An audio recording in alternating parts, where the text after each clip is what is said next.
Chapter 2035. But today, the sea hare's mind was not on those white bodies. Even though he had already seen those white bodies over the past 3 months, even if he closed his eyes, he could still distinguish the differences between each one. Today, his mind was very strange. It was as if he had suddenly grown up and started to think about his future. Future? What would the journey be like? Where would the danger come from? What kind of place was Zhongzhou? He had been on the rock for years. Even if there were white bodies to see, what practical problems could it solve?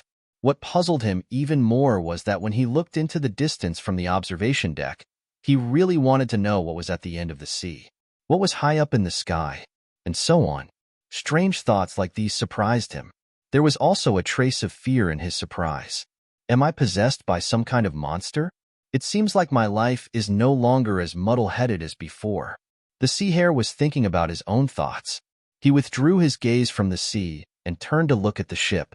They had not entered the ghost sea yet, so he did not need to concentrate. Moreover, after this peeping, he began to change.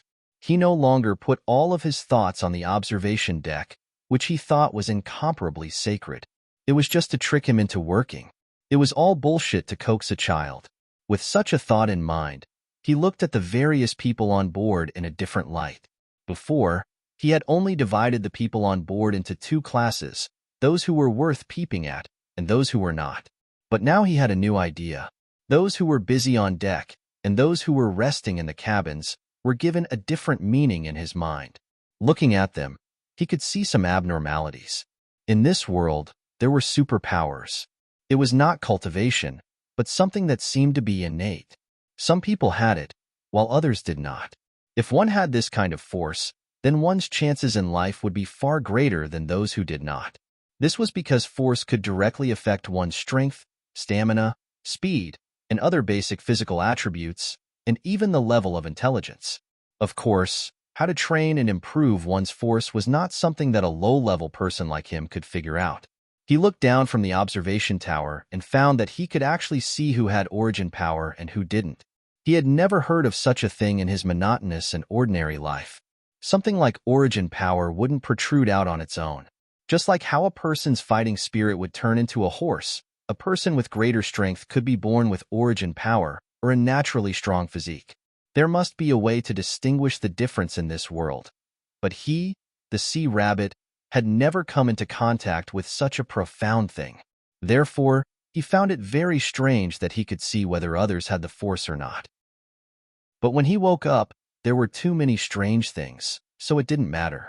He just felt like he had changed into a different person. From what he could sense, there were almost 100 people on the Great Rock, but only a dozen or so had origin power. This ratio was considered normal in this world, but what wasn't normal was the composition. It wasn't strange for the captain, the Sea Widow, to be an origin power user. Someone who could lead a ship for over a decade and make a name for himself couldn't be an ordinary person. The dance troupe from the Crescent Archipelago had a total of 9 people, and all of them were origin power users. This was a little inconceivable. What was the purpose of such a group going to the Central State? Weren't they afraid of being targeted by the Emperor? The first mate, Redbeard, was an origin power user. The bosun was also an origin power user. There were also 2 passengers whose names were unknown, but that was probably it. No, there was one more, and he was also an origin power user. A total of 15 people, that was the sum of all the origin power users on the Great Rock. It couldn't be said that they were the rulers who decided the fate of this voyage, but at least they were the main controllers, including the Sea Rabbit. What did the appearance of these origin power users represent? He was now confused. If it were in the muddle-headed and mediocre days before, he wouldn't even think about these things. As long as he could eat his fill and see his white hair every day, nothing else mattered. But now it was different. He seemed to have suddenly become a person who knew how to think. Who am I? What am I doing here? When he had this kind of thought, he had already realized that this was probably his last time going out to sea. Although this kind of experience was very meaningful, a person's life couldn't be repeated like this again and again. What was worse than repetition was that this kind of repetition was full of danger. Being a lookout was really too boring. When the sea was calm, the job of a lookout was the most boring job in the world. One couldn't always keep one's eyes on the sea level. If one looked for too long, it would be easy to form hallucinations. Therefore, the job of a lookout had to learn to relax from time to time, especially the eyes. The sea rabbit took out a short spear from the back of his waist. It was a triangular shape, about a foot long, and was the standard weapon of the crew. When traveling on the sea, very few people were equipped with spears and broadswords. Most of them were long-range crossbows and short-range stabs. Other weapons couldn't be used at all on a ship that was swaying violently. It was too narrow, and it was shaking all the time. Because this short spear had not been used for too long, and because it had been soaked in seawater, it had long been rusted. Originally, it was just an ordinary item on the ship. Coupled with the carelessness of the owner, it was purely a decoration. In the past, he never thought that he would ever need to use such a thing. But now, he no longer thought that way. Since he had nothing better to do, he decided to do it. He quickly slid down from the watchtower and made his way into the ship's kitchen. Before the cook could react, he picked up half a potato and a whetstone and climbed back up to the watchtower while the cook scolded him. On the ship, half a piece of potato was much more expensive than meat. It was said that if one ate it often, they wouldn't have night blindness. When he returned to the lookout, his eyes swept across the sea. Under his hawk-like gaze, he didn't find anything unusual. There shouldn't be any abnormalities in this sea. He began to sharpen his short spear. He was surprised to find that his movements were skillful and experienced. It should be known that any skill needed to be learned, including sharpening a kitchen knife. If the knife was not sharpened properly, it would be ruined. But when he was sharpening this more complicated triangular spear, he didn't feel unfamiliar at all. It was as if he was born to know this kind of weapon. On the lookout, no one could see his movements. Of course, the sound blended into the background of the sea. It couldn't even be compared to the cries of the seabirds circling the ship. Sharpening like this, looking at the sea surface, sharpening again, thinking about the things on his mind. Before the sky turned dark, he finally finished sharpening the short spear. Because of the material, it didn't look very shiny. But he knew that this kind of sharpness was enough for him to stab anywhere he wanted. His fingers rotated, and the short spear obediently turned into a thorny flower in his hand. A very familiar feeling welled up in his heart. What's wrong with me? Could it be that I've awakened some kind of skill? I've never heard that the force could be used like this. Chapter 2036. The sea hare came down to get some food during dinner. He was on duty now, so of course, he couldn't eat with the crew. In fact, most of the crew members ate alone and were in a hurry. After all, there were many positions that couldn't be left without people. Don't be lazy at night. You have to observe at all times in case of ghost reefs. If there is an accident, you don't have to worry about your money and food being deducted. You can directly throw into the sea to feed the fishes and turtles. The first mate happened to bump into him and was very rude. He had such a position. On the docking ship, he was only under one person and above everyone else. The sea hare was submissive. Just like before, he looked like a punching bag. This was his character all the time. It was just that he was really timid before, but now he was pretending to be timid. Before he was completely sure whether his change was good or bad, and whether his ability was weak or strong, he wouldn't show any abnormalities. This kind of forbearance was not the same as before, but now he was very familiar with it and could handle it with ease. He was cowering here, but his master, Uncle Shrimp, stood quietly behind him. He held his shoulder with one hand like an iron clamp, not letting him turn around and leave. Although he didn't say anything, the meaning was very clear. The first mate glanced at the master and disciple, and finally didn't say anything excessive. It was okay to throw one person into the sea to feed the fishes, but they couldn't throw all of them into the sea. The ghost sea was dangerous, and it couldn't be separated from the master and disciple service. So he snorted and left unhappily. Uncle Shrimp waited until he went far away, and then he slapped the sea hare's neck. The rough slap made the sea hare feel pain. Seeing that the sea hare was still glaring at him, he couldn't help but scold. "You only know how to be arrogant in front of me. You really have the ability. Why were you scared just now? You're a bastard. You're not good enough. Go back and look. If something really goes wrong, I will throw you into the sea to feed the fishes and turtles." The sea hare's face was full of grievances. He walked up awkwardly. Of course, he knew who was close and who was distant. His master was just scaring him. He blamed him for weakening the prestige of the Doping crew in front of outsiders. This first mate was not a member of the Doping crew. How did this person come here? Only the boatman, Widowsea, knew that. According to Uncle Shrimp, this man was the first mate of this trip. When they arrived at the destination, he would naturally leave. With Widowsea's ability, she didn't need a helper at all. Therefore, the first mate had actually come specifically for this long voyage. It was just that it was unclear whether he was from the Crescent Islands or not. Or were they from the Central State? Or was he a donor who was trying to make a profit by pulling strings for this transaction? He was not on the same side as the crew of the Great Rock, and he was harsh and merciless, so he was not very popular, but he did not know that. How could such a person, who didn't know the ways of the world at all, dare to stay with everyone on the Great Rock for the past few years? Wasn't he afraid that everyone would throw him into the sea to feed the fishes and shrimps? The sea hare could not understand it before today, but now she understood. This first mate was probably not an ordinary person. He was very scheming. He knew very well that even if he offended all the crew members, as long as he didn't offend the old widow, he wouldn't be in danger. On the other hand, if you knew how to be a person and let everyone treat you as a brother, then you could control the ship and win the hearts of the people. What would the old widow think? He found that he had changed a lot. The direction of the people's hearts was so complicated that he could not understand it before.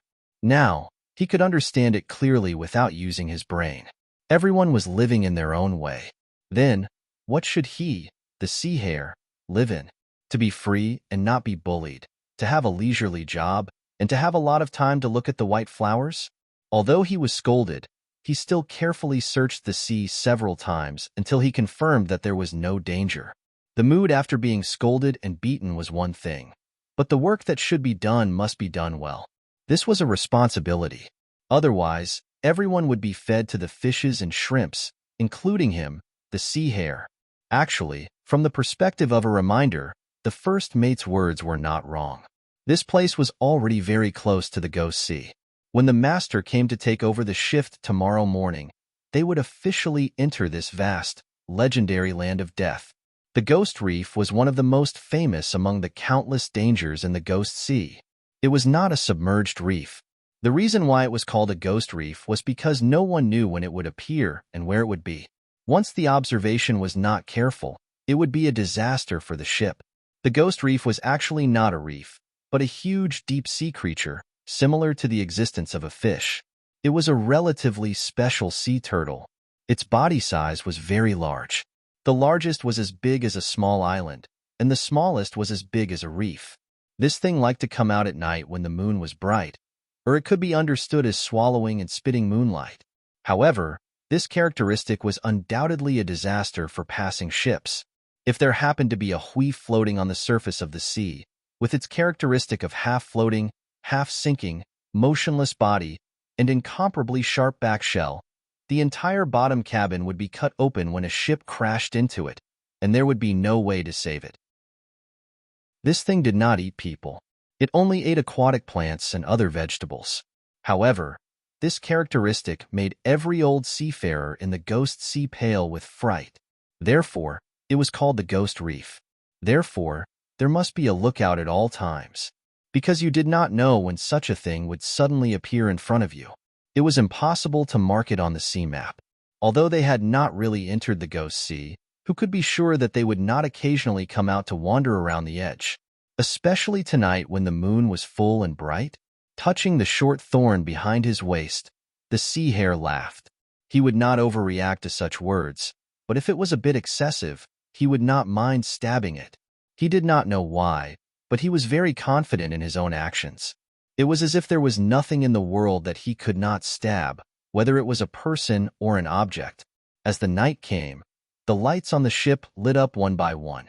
From the highest cabin on the second floor, there was a faint singing sound. There were also shadows of dancing figures. He knew that these were the dancers practicing their dance. Diligence was the key to success. Even the dancers were the same. In recent years, If they did not practice from time to time, they would not be able to pick up their waist when they arrived.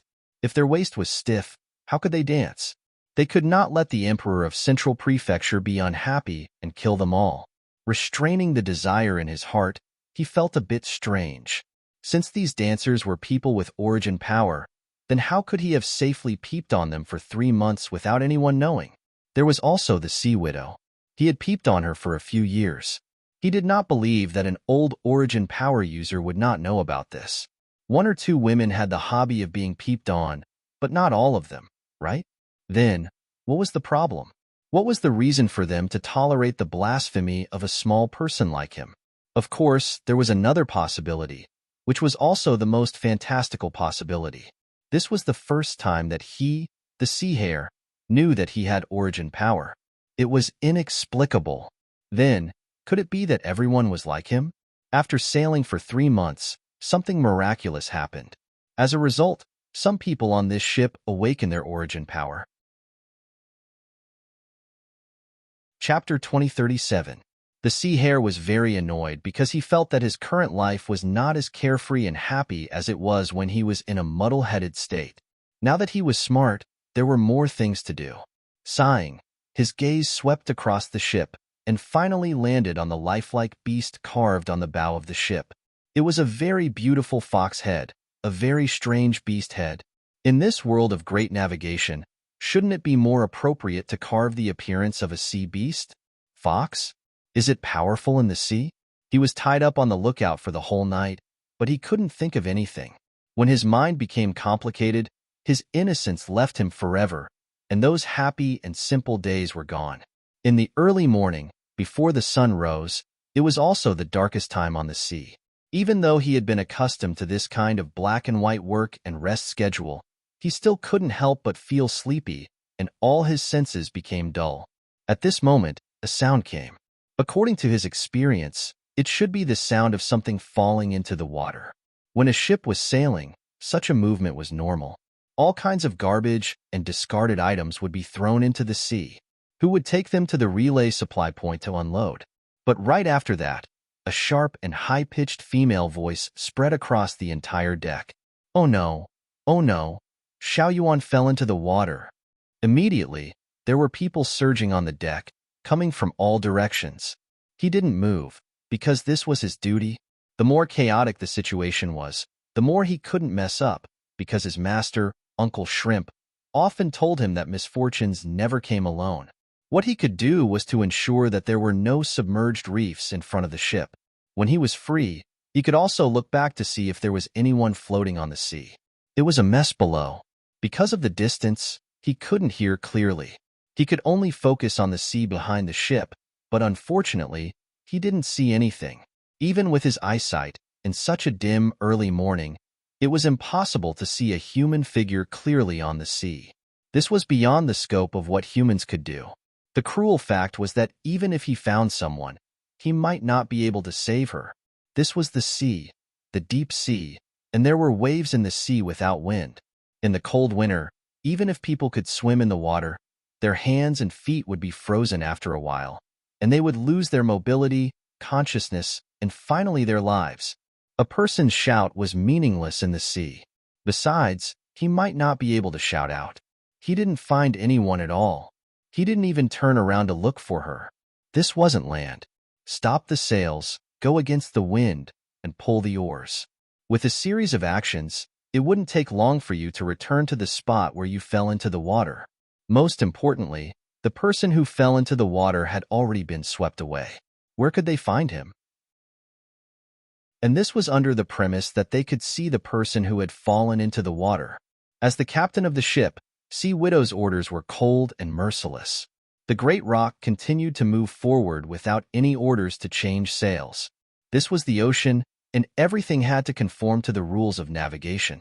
It seemed ruthless, but in fact, it was the accumulated experience of humans over a long period of time. It was still a mess below, but the sea hare was sitting on top. It was a very good position to observe the whole ship. When someone shouted that they had fallen into the water, he instinctively did not look for the person who had fallen into the water. Instead, he searched on the deck. This was not his habit. At least, It was not his habit in the past, but now he was very familiar with it. He put the victim aside and looked for the murderer.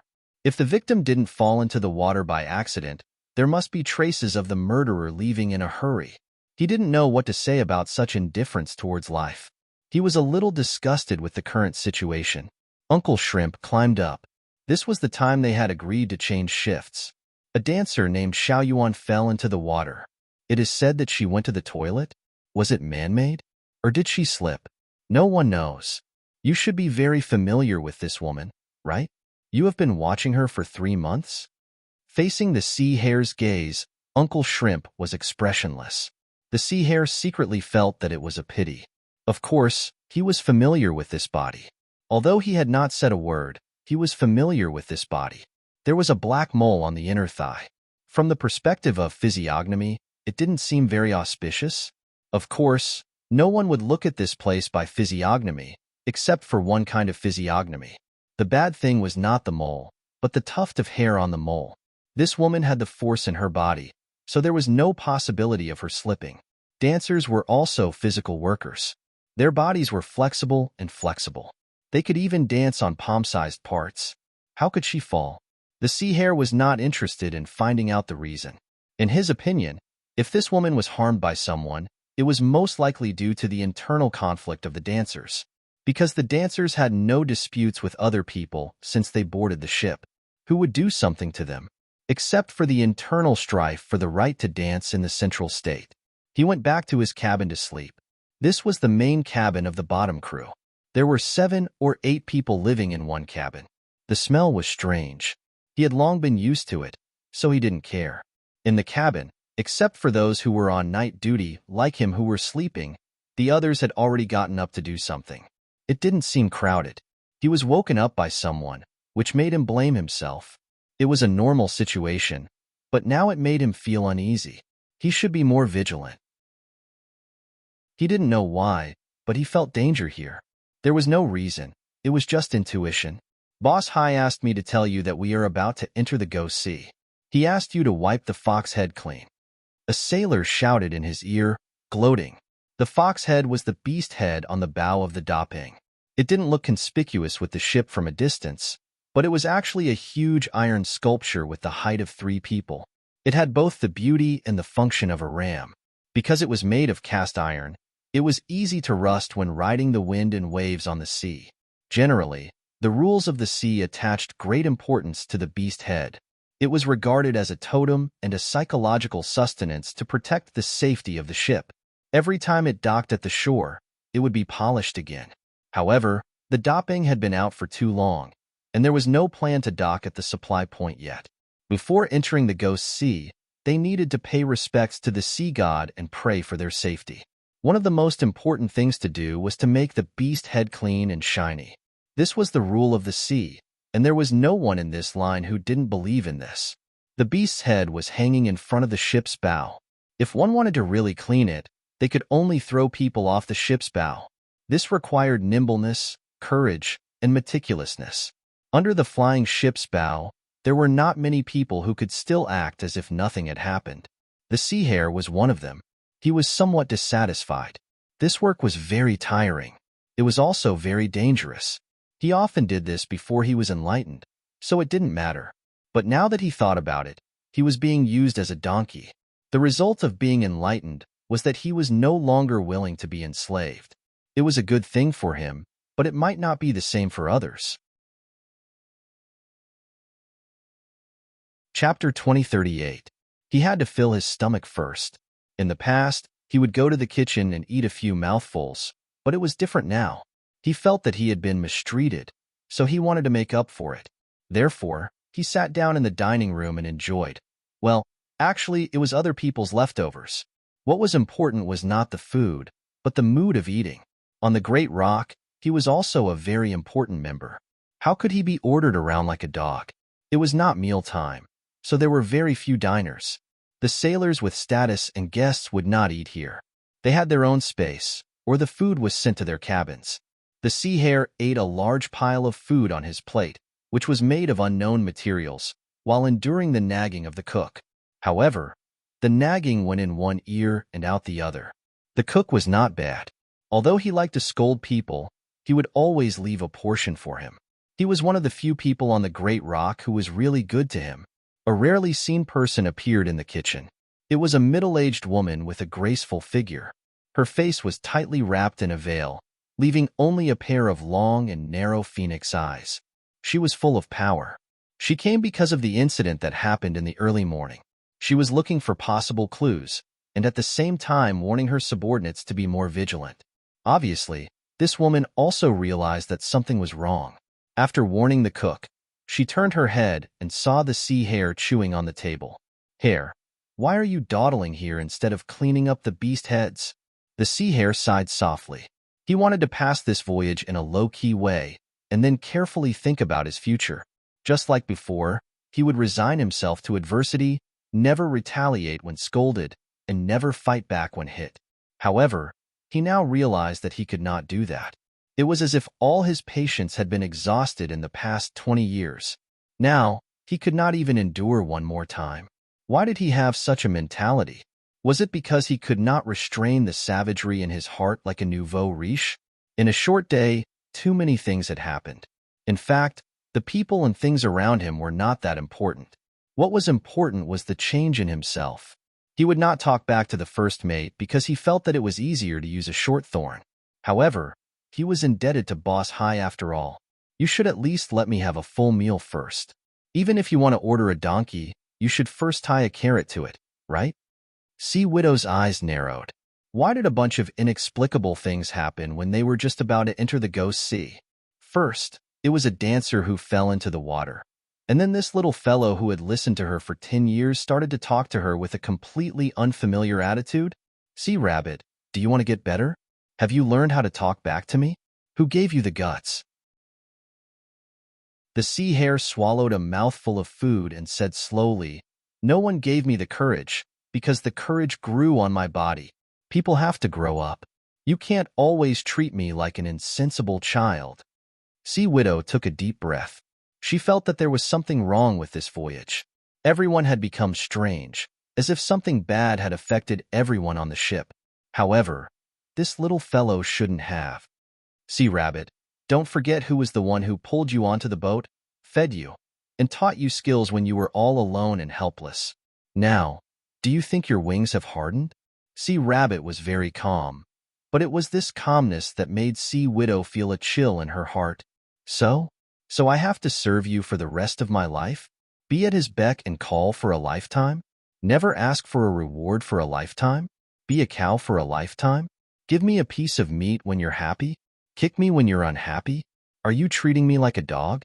It's true that you pulled me in, but if you didn't pull me in at that time, I might not have died. Maybe it's another life. Don't think of yourself as a savior. In this world, there is no kindness that is worth a person using their entire life to repay. I have repaid you for 10 years, regardless of gains and losses. Isn't it about time? Don't you feel that you need to use a more equal way to get along? A suitable reward, a suitable treatment, a suitable position. Sea Widow's anger rushed straight up. This was the child that she had raised. Now, it seemed that she had raised an ingrate. She had the intention to deal with him now, but she knew that the time and place were not right. The current dopping was not peaceful, and she was the boss. She could not aggravate the conflict among the crew. She clenched her teeth. "Come to my cabin at night. I have something to tell you." The sea hare finally finished his food and wobbled out. "Do you want something substantial? Don't always use words to paint a pie in the sky." Sea Rabbit felt a lot better after walking out under Sea Widow's murderous gaze. As a human, he still had to have a clear mind. If he kept holding it in, he would fall sick. He took out tools from the tool cabin and coiled a long rope. This was not the first time he had done this, so he was not unfamiliar with it. There were sailors on the bow deck and guests looking at the sea. They were afraid and curious about the legend of the Ghost Sea. They only wanted to see something, but other than the vast sea, they could not see anything. How to fix the rope so that there would not be any accidents under any circumstances was the basic skill of the crew. No sailor did not know how to play with ropes. Sea Rabbit was naturally proficient in this, so he personally did it. This kind of thing could not be left to others. After the preparations were done, He said a few words to a sailor, probably to prevent guests from getting close to him. He was only a low-level existence, so he could not command others. He could only ask others to do it. Whether others cared about it or not, it all depended on their friendship and mood. There should be warning signs, pulling lines, and someone to look after it. See, Rabbit thought of the safety measures that should be in place. He did not know where he had learned these skills. However, on the ships of this world, it was all about experience, and there were no special rules and regulations. With a rope tied around his waist, he dropped down from the bow and quickly disappeared from everyone's eyes. This was just one of the daily jobs of the sailors, so no one cared. When he reached the position of the fox's head, he did not stop. Instead, he continued to descend, avoiding the iron fox's head, and found the wooden ship wall. Here, he added a second layer of insurance for himself: 2 long iron nails and a thin rope. This was the backup safety lock, just in case. Because everything was under the bow, no one would notice. Moreover, the iron nails and the thin rope were all in his line of sight, so no one could play tricks. This was not a normal safety measure. It was something that his mind had naturally thought of. Although even he found it strange that he had such thoughts, there was one thing that was absolutely safe. What happened to me? It was as if there was an extra thought in my mind. Or was it the kind of thought that had gone through the vicissitudes of life and was extremely rich in life experience? See, Rabbit could not understand, so he stopped thinking about it and focused on his work. The future was the future, and now was the present. He still had to do what he had to do. This ship, even he himself felt that it was full of strangeness.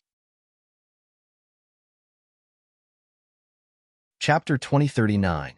Working under the bow of the ship was a different experience. Only someone like him, who had been working in Wangdo all year round, could adapt to the job of going up and down and working in a leisurely manner. But the sea hare was still very serious. This was a kind of character. Walking was walking, doing was doing. The fox's head was very big. After months of sailing, it was soaked in seawater and rusted. To the sea hare, the fox's nose was easy to polish, and it was easy to ride on it. But the trouble was that the chin was suspended in the air. The sharp fox's mouth protruded several feet. This could be a sharp weapon for impact, but polishing it was very difficult. The body was suspended in the air and could not exert strength. The sea hare instinctively did not rush the work.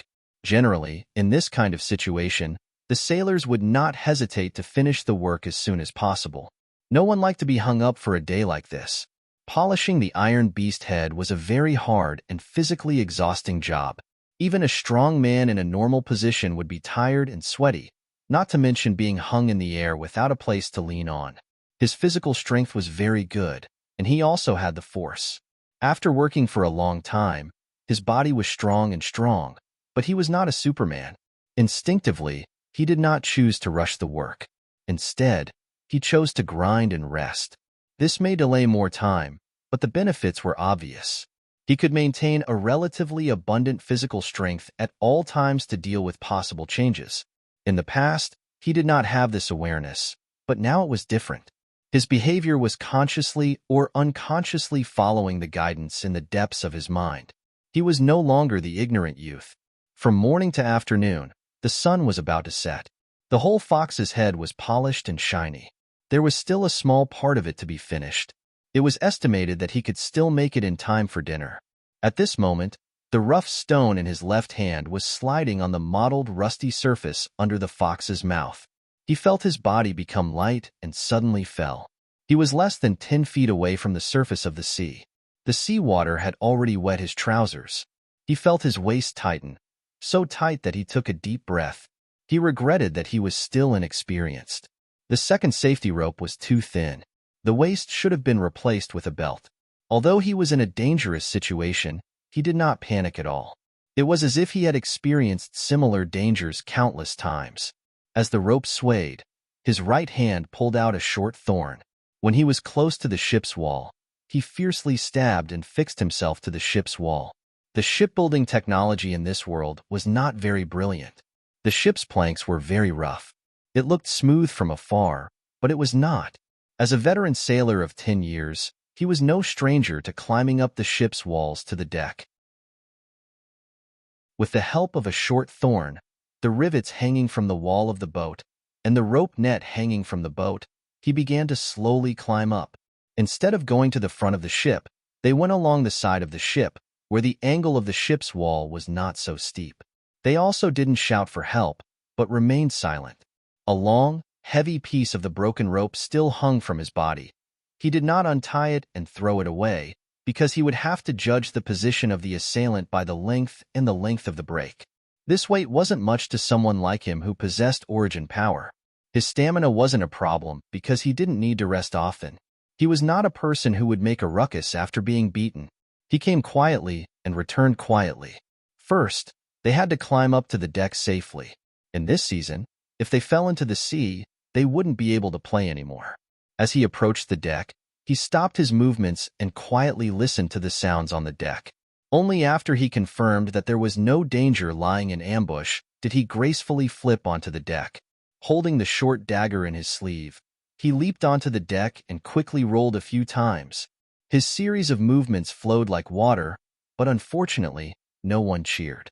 Patting his butt, he stood up as if nothing had happened and looked up. There were a few guests strolling at the front of the ship, lingering on the beautiful scenery of the sunset over the sea. He didn't see any of the sailors. This was normal. It was mealtime, so there was a difference between early and late. From his position, there were a few places on the ship that could be observed, such as the main rudder cabin, a few cabins with good observation conditions, and the lookout. There was no place to look, and there was no way to find out who was secretly observing his movements. This damned voyage. He didn't make a fuss, nor was he cautious. Instead, he untied the main rope that had been cut off from his body in a daffa manner. The cut was smooth, and it was obvious that it was cut by a sharp weapon. Before he went down, he carefully checked the rope, and it was in perfect condition. Of course, it couldn't have been cut in half a day. The assailant was very straightforward, as if they didn't care to hide. After checking the length of the remaining rope, he quickly found the place where the rope was cut. There were no traces of a new cut on the deck, which meant that it wasn't cut by a knife or an axe. There wasn't enough information, and he might not be able to find any meaningful answers from the traces. He could only find out who had appeared on the deck from the people. This wasn't easy either. The crew and the guests were not familiar with each other, and there might not be anyone who would be willing to testify for him. If it was in the past, he would not let this matter go and report it to the boss to investigate the real culprit. But now, he wouldn't. It seemed that it was normal for others to want to kill him, and the simplest way was to wait for him to make his move. It was a very confident and lazy way of thinking. To be honest, he felt that it was more important to understand his own problem than to understand the ship's problem. After dinner, before he took over the master's duty, he went to the boss cabin. This was also the place he often visited, but as he grew older, he came less and less. This was the trouble of growing up. In the cabin, Sea Widow finally stopped wearing the veil that seemed to never leave her body and returned to her original appearance. An enchanting beauty appeared in front of him, and for someone of his age, it was an irresistible temptation. But he was no longer the same person. Even if it was such a beauty, he would only be stunned for a moment, and then it would be over. Sea Widow was even more surprised. She was very clear about the origin of this little guy. As long as she removed the veil, there was nothing she couldn't get, especially these green melons. But reality was cruel. In front of this little guy that she thought she was very familiar with, her arrangements didn't seem to be of any use. She still didn't give up. Rabbit, you haven't boiled water for me for a long time, right? Do you want to boil it again? The corner of the sea rabbit's mouth twitched. Of course. Sister Hai has been working hard for a day, and I can still help you relax. But please don't treat me like a child, okay? If Sister Hai just wants to know something, why don't you just say it? Sea Widow's face gradually turned cold. She didn't want to pay anything, or rather, even if she wanted to pay something, there must be a price worth it, and someone who was worth it. She was a merchant on a ship, not a brothel or a brothel. Sea Rabbit, you've grown up and your wings have hardened. Do you want to fly far away? Sea Rabbit smiled. When a young eagle grows up, it will eventually fly away. Sister Hai, you know that you can't keep anyone here, and I can't always stay here to help you. I have my world, my life, and my future. You can't give it to me. Why make things difficult for everyone? Let's leave some fate, and when we meet again in the future, we can still be friends. Who knows, maybe we can support each other.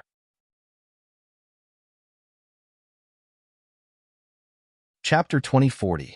Sea Widow realized that she had nothing to say, because the little guy was right.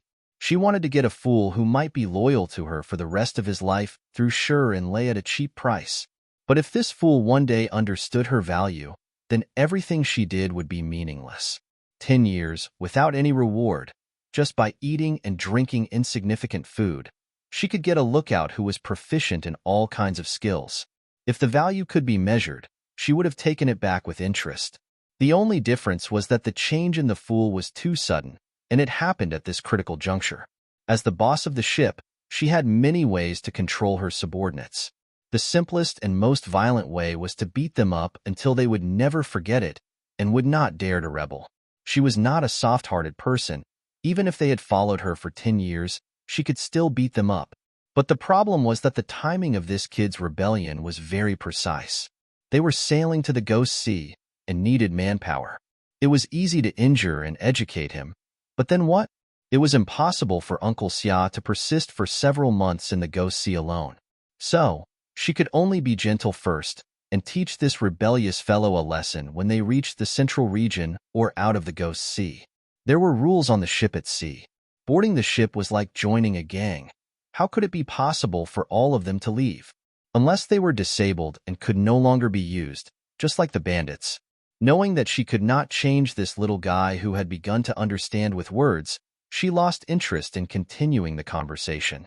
All these years on the Great Rock, she was arrogant and domineering. She could not soften her stance, nor could she really give this little guy any benefits. She did not rely on women to get her current position. Okay, you can go back. We still have a few months, enough for you to think it over. Remember, if you change your mind one day, you can come to me. Seeing that we have been together for 10 years, there is still room for redemption. Looking at the sea hare walking out neatly, she suddenly thought of something.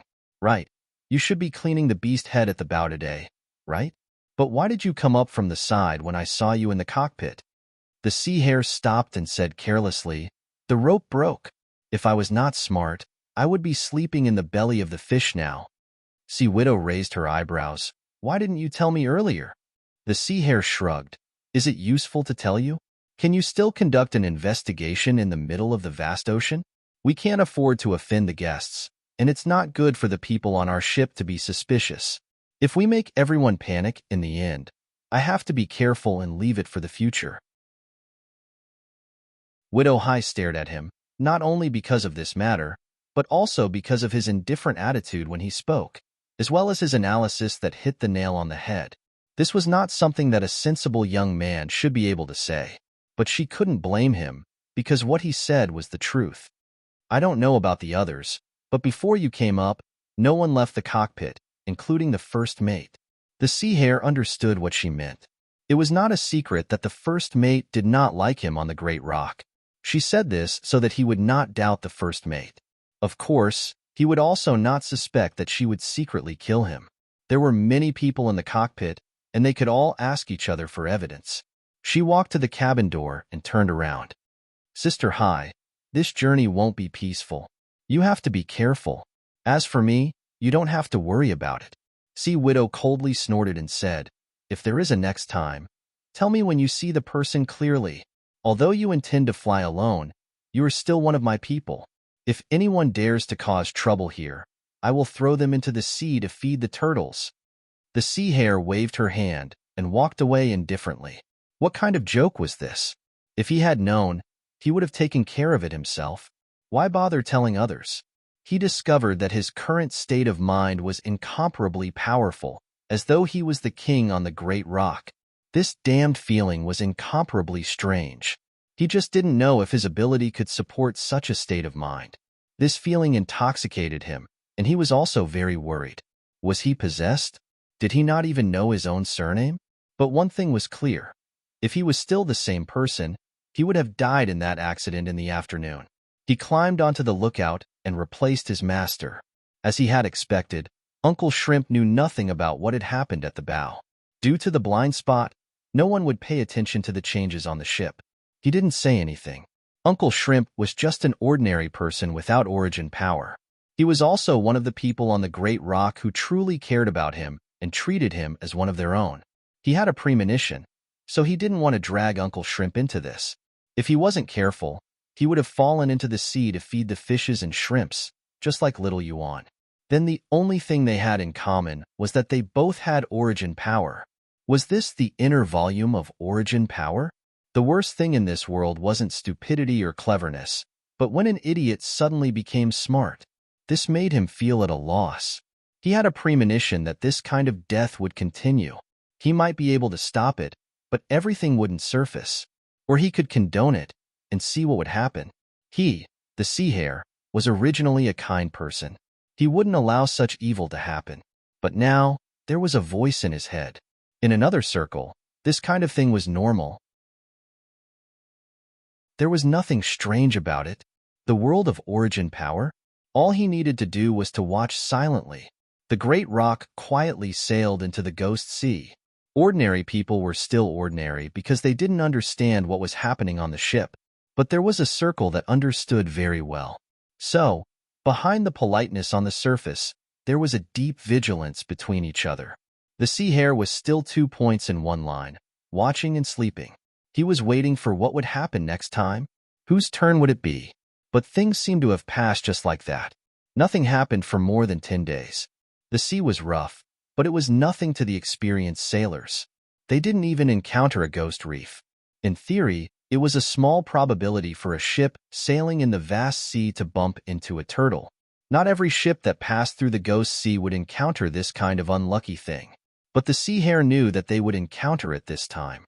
He was waiting for the arrival of this day, not for the fate of these people, but for his own fate and the sudden changes that happened to him. He suddenly realized that he might never be able to reach the central continent. To him, it was just an illusion. He was a little impatient. With such a slow killing speed, should he give them a hand? He had never fought before, but he knew that if he really fought now, he didn't need to fear anyone. Looking at the dark night sky, a trace of emptiness rose. It was as if he wasn't real. Everything was a surprise.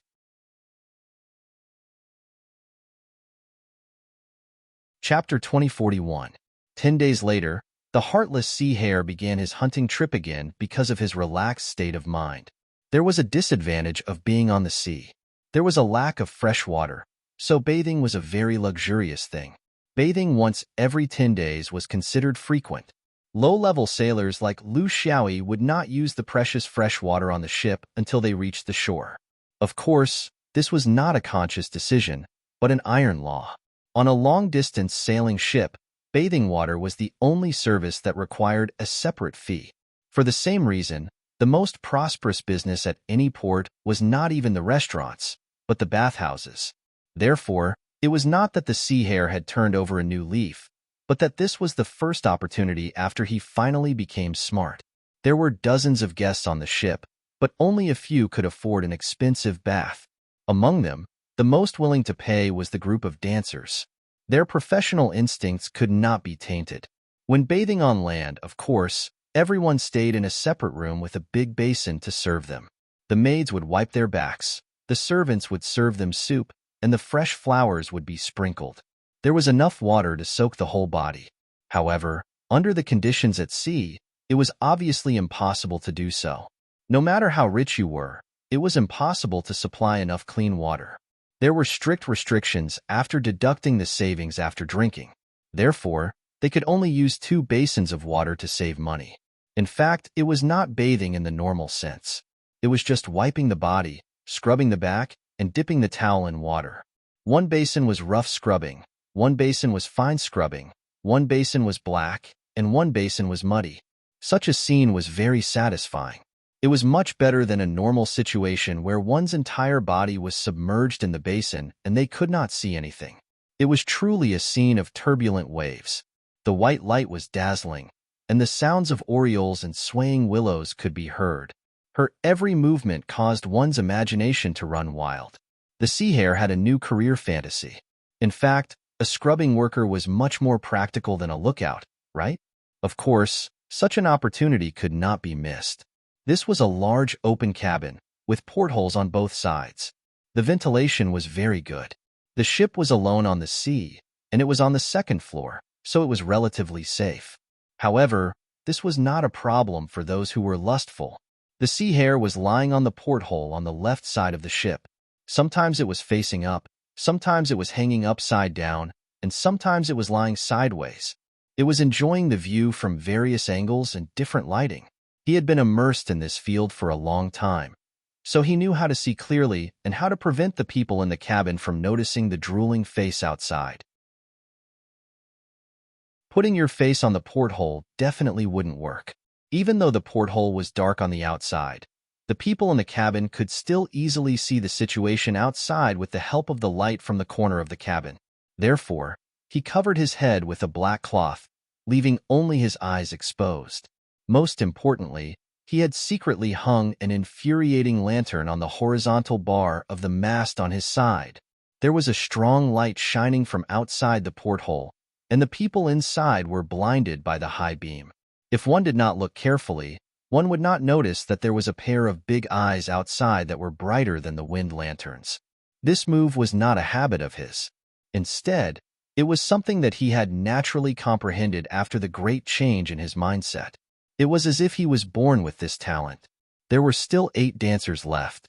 Although everyone was naked and it was very awkward, they had been on the ship for a long time, so they could only get used to this kind of awkward bath scene. What else could they do if they were not used to it? The sea was humid, and they had to practice to maintain their condition. Sweat had accumulated on their bodies for more than 10 days, and they could not endure it any longer. Therefore, they did not pay much attention to the formalities. They did not cover themselves with gauze because washing clothes on the ship was as difficult as bathing. They helped each other and rubbed each other. When they rubbed the itch, they laughed and almost caused an accident outside the porthole. The sea hare was dazzled, but at least he knew that this was not the time to solve it. Even though he had a feast for the eyes, his hands were sore. He had to rely on his hands to support his body for a long time and constantly adjust the angle. Even though he was a force user, his arms were also tired. He had to rest. His hands were sore, and so were his eyes. This was only the first half, and he needed to conserve his energy, especially his eyes. As a lookout, he could easily find a small boat dozens of miles away in the sea. If it was placed in front of him, he would be able to see even the slightest hair. He even wanted to remind a certain dancer, "Hello, there are 2 strands of hair on your towel." The sea hare, who liked to help others, adjusted his footing to relax his arms. At this time, his eyes inadvertently glanced at the mast, and he felt that something was wrong. The reason was, why was there an extra wind lantern hanging on the horizontal bar of the mast? Ships sailing at night required navigation lights. The position of the navigation light was under the lookout that he was usually on duty. It was a very large and special navigation light, used to point out the position of other ships in the dark to prevent collisions. However, there could only be one such light on a ship. If there were more, it would confuse other ships. The darkness of the sea was deep, and this was the rule of navigation. The sea hare broke this rule and used a small lantern to provide cover for himself. However, when he was resting, he was surprised to find that there were 3 lanterns on the mast of the rock. In addition to the main lantern and the one he lit, there was another one, which was also on the auxiliary mast. It was even on the same horizontal bar as his lantern. The only difference was that one was on the left and the other on the right. His lantern was shining on the porthole of the dancer's cabin, and the other one was obviously shining on the right porthole. He immediately realized that he had met a fellow traveler. Oh no, a fellow traveler? For a moment, anger rose from his heart, and evil grew from his guts. This is a human disease. I can see it, but you can't. He didn't care about the spring scenery anymore. With such an audacious existence, how could he not teach him a lesson? If one day he was discovered, he would bring him out. With a flip of his right hand, a short thorn appeared in his hand, and he quietly moved along the cabin roof to the opposite side. However, what he didn't expect was that the other party's reaction was not inferior to his. Both of them were wearing black masks and holding short thorns, but the strange spectator was holding them while he was holding them in reverse. Neither of them tried to talk to each other, and with a pair of thorns, they immediately engaged in battle. At first, the sea hare was worried because he had never fought in his life, let alone a life and death battle. However, when he was forced to this point, he couldn't back down. In his opinion, he should be very powerful, but in the actual battle, his self-confidence was severely damaged. The opponent's short thorns were sharp, his reaction was agile, and his attacks were ruthless. Each of the short thorns was aimed at his vital points, and in just a few breaths, he almost lost his life. If it wasn't for his desperate struggle before death, he wondered how long he could last in the hands of this person. Danger suddenly came, and those distracting thoughts were completely thrown to the back of his mind. His whole body seemed to be controlled by instinct, and he instinctively counterattacked with his thorns. Only then did he manage to tie with the stranger, but it was still not enough. It turned out that his thinking was very naive. He was still the sea hare with no ability. The sea hare was somewhat regretful. He thought that he was different from others, but that was only his thought. Now that he was serious, he was exposed.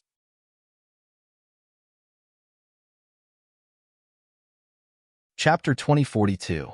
This battle was abnormally intense, but it was very short, because the cabins below soon noticed the movement at the top of the cabin.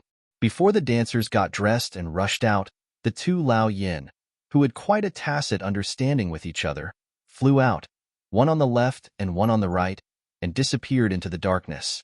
No one knew where that stranger had run off to, but the sea hare had naturally climbed back to his watchtower. This was a bit absent from his post, but fortunately, it hadn't been long and there was no moon today. It was a good time to peep, but not a good time to come out and bask in the moonlight. The sea hare simply bandaged himself on the watchtower. He had been injured in several places, but fortunately, his reactions were extremely fast and he didn't lose his life. However, he also felt a bit of fear toward battle. He didn't have a systematic understanding of this world's combat standards. The reason he thought he could deal with anyone was because of that inexplicable self-confidence that had suddenly appeared in his heart. But now, this self-confidence was on the verge of collapse. If many origin power experts were at this level, he would sooner or later lose his little life if he continued to be so confident. The injuries had all occurred at the beginning. Later on, he threw caution to the wind and performed even better. But he knew that even if he threw caution to the wind the next time he met this person, the results would be better, but it would still be difficult to defeat the opponent. Who exactly was this person? In truth, it wasn't hard to guess. 9 of the 15 origin power experts were dancers, and 4 of the remaining 6 were from the Great Rock. He was familiar with the figures of the Sea Widow, the first mate, the bosun, and himself. Then there were only 2 guests left, and they were one of them. The sea hare decided to meet this person during the day. In the past, he wanted nothing more than to hide in a corner, but now he was thinking about things completely different. He preferred to take the initiative to attack. Uncle Shrimp was somewhat puzzled when he took over the shift in the morning. "Little brat, how did you make Boss High unhappy? He even asked me about your recent situation." The sea hare slid down the rope while laughing. "What else can it be? Didn't I just see something I shouldn't?" He knew those 2 people who lived on the first floor of the cabin. According to the roster, he first found a fellow called Mu Bei. He knew at first glance that he had found the right person. This was a young man who didn't look much older than him. His face was ordinary, and there was a faintly discernible cynical smile on his lips. He held a cigarette in his mouth, and his entire body was paralyzed on the bed. He was paralyzed, not lying down. However, the sea hare felt that it was like a poisonous snake coiled in the grass. It seemed harmless, but it would bite you at any time. As long as he made any strange movements, this person would not hesitate to bite him. Looking at him with interest, Mu Bei didn't have the slightest intention of getting up. Looking at his expression, it was as if he was saying, "You, a little brat, dare to fight with me for a woman?" The sea hare's first feeling was that this person was dangerous, but in this kind of danger, there seemed to be an inexplicable familiarity. He had an impulse that could not be restrained. He stood at the cabin door and did not enter. This was a necessary precaution. He realized that he could no longer waver between the original sea rabbit and the current sea rabbit. Since he could no longer return to the original sea rabbit, he might as well let the wool go with it. The rear deck. There's no one there for the time being. I'll wait for you there. After speaking, he didn't wait for a reply and turned around. The rear deck was a half-open place. Usually, there was time for sailors to repair their tools and catch seafood. The smell was more fragrant, and few people went there.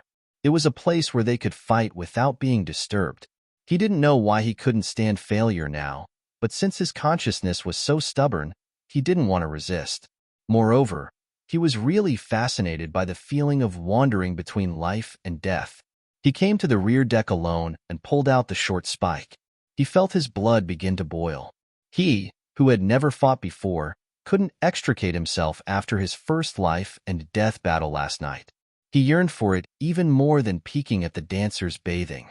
He didn't know if other Origin power users were at this level, but since this Mubei was only slightly stronger than him, then he could at least accumulate enough experience on him. If he met other experts in the future, he wouldn't be as flustered as last night. That Mubei was indeed fierce. He didn't have to wait for long before he saw this person dragging his feet. There was no one behind him. This was a conflict between the two of them, a matter between men. It was just that the reason was somewhat difficult to say. Could it be that it was to determine who had the qualifications to peak? Mubei was very straightforward and didn't feel ashamed at all. Whoever wins gets to look. Whoever loses, scram, take a bath every 10 days, get married one time. The sea hare was also very straightforward. Okay, get married one time. If you don't agree, then we can fight again. In an instant, the two of them were fighting.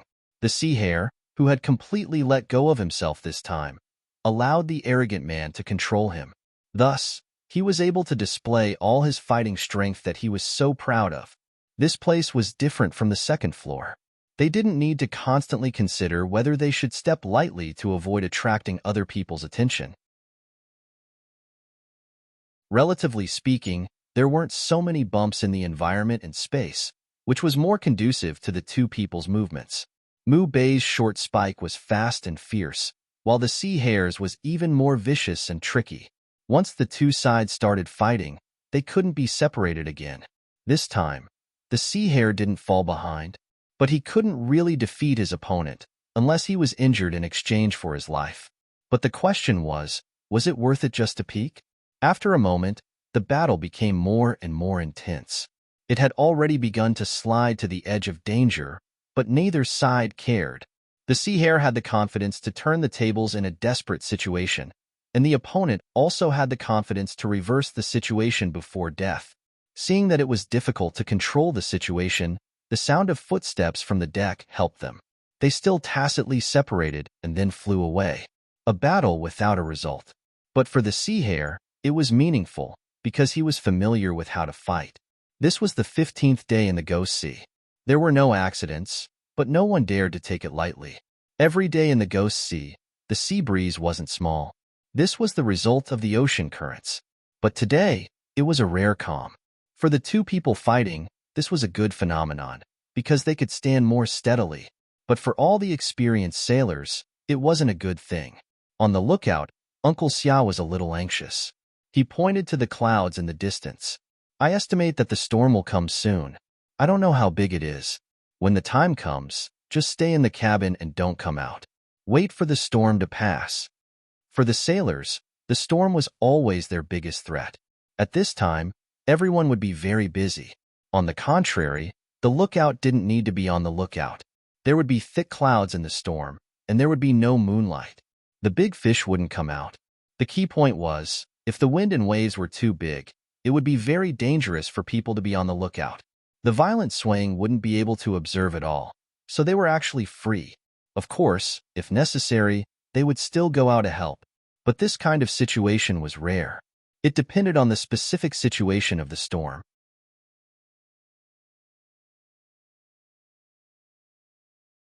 Chapter 2043. The storm came much faster than they had imagined. Under the command of Boss C, the main horizontal sail was lowered, leaving only the vertical sail to adjust the direction. When the ship encountered a storm, it was impossible to maintain the original course under the condition that the power of the wind was completely dependent on it. At this time, the most important thing to consider was whether or not the ship would sink. The correct way was to steer the ship towards the left half of the storm and go with the flow, waiting for the storm to pass before returning to the original course. Rock was a long-distance ship that specialized in crossing the ocean. The ship's structure was sturdy and the sailors were experienced. They were no stranger to this kind of storm. Each of them had their own position and responsibility. They were busy but not in chaos, anxious but not in panic. Under the correct response, the famous Sea Widow's ship had already passed through the eye of the storm after a day and a night. The wind was weak and the waves were low. However, it was not the right time to restart the route. They should check the ship's damage and mark the route again, waiting for the storm to pass completely. The reason why the Ghost Sea was called the Ghost Sea was not only because of the little risk. Generally, after a storm, there was a high possibility that a group of sea ghosts would appear behind the storm and gnaw on the ship that was destroyed in the storm. Sea monsters were notorious in the Ghost Sea. Uncle Shrimp returned to the lookout and closely monitored the sea surface. The remaining sailors were scattered around the ship, holding harpoons and short spears, waiting for the storm. The group of sea ghosts would not appear after every storm. It depended on luck. However, for Rock, their previous voyage was already very lucky. Therefore, they were facing the danger of changing their luck at any time. Sea Hare was also arranged to be at the back of the ship, guarding against any possible abnormalities with a few sailors. He was no stranger to sea ghosts. During his 10 years of sailing, he had encountered them once or twice. However, he was still young at that time and could not fight on the front line. Now that he had grown up, he naturally could not avoid his responsibility. Suddenly, a series of buzzing sounds came from the lookout. Obviously, Uncle Shrimp had discovered something. With such a warning, other than those who couldn't leave their posts, the rest of the sailors rushed to the deck, including the first mate and the boatswain. Sea Hare leaned against the side of the ship. His feet were unsteady. His body swayed naturally along with the ship. It looked like his center of gravity was unstable, but in fact, he was as steady as Mount Tai. This was the most basic ability of a sailor. The sea ghosts came from the front of the ship, where the battle started first and where the pressure was the greatest. Then, the sea ghosts spread out and surrounded Da Peng to attack. To them, this was their food. The Sea Hare was guarding a corner at the stern of the ship. It wasn't nervous at all as it scanned its surroundings. A sea ghost appeared below the ship. It was half the height of a human and had a single head and body. Its 6 tentacles were covered with suction cups. It looked like an octopus, but it wasn't an octopus. It was more aggressive and had simple intelligence. The sea ghost had already swallowed a lot of seawater. It suddenly spurted out, and its body shot over the side of the ship like an arrow. Just as it was about to fall down, a short thorn pierced through its skull. It wasn't difficult for those who knew how to kill this thing, but those who didn't know how to do so were those who didn't know how to do it. There were 2 things to pay attention to. First, the attack had to be accurate. The weak spot was between the eyes. If one couldn't kill it in one hit, it wouldn't die. Second, when the 6 tentacles of this thing came together, humans would be helpless and unable to block it. Sea ghosts were especially ferocious after being injured. So, the principle was to kill it in one hit and not get tangled up. The Sea Hare was like a natural killer. After fighting with Mubei twice, he had completely adapted to the fusion of his body and consciousness in battle. So, this kind of thing was really just a small matter to him. To others, the ferocious sea ghosts were just a casual attack between advancing and retreating. With him around, there was no more sea ghosts that could get on the ship and stir up trouble at the stern of the ship. Some of the older sailors no longer looked at him with the same contempt as before. The Sea Widow patrolled the ship. The sea ghost tide this time was only of a medium scale and was still within the range of Da Peng's ability.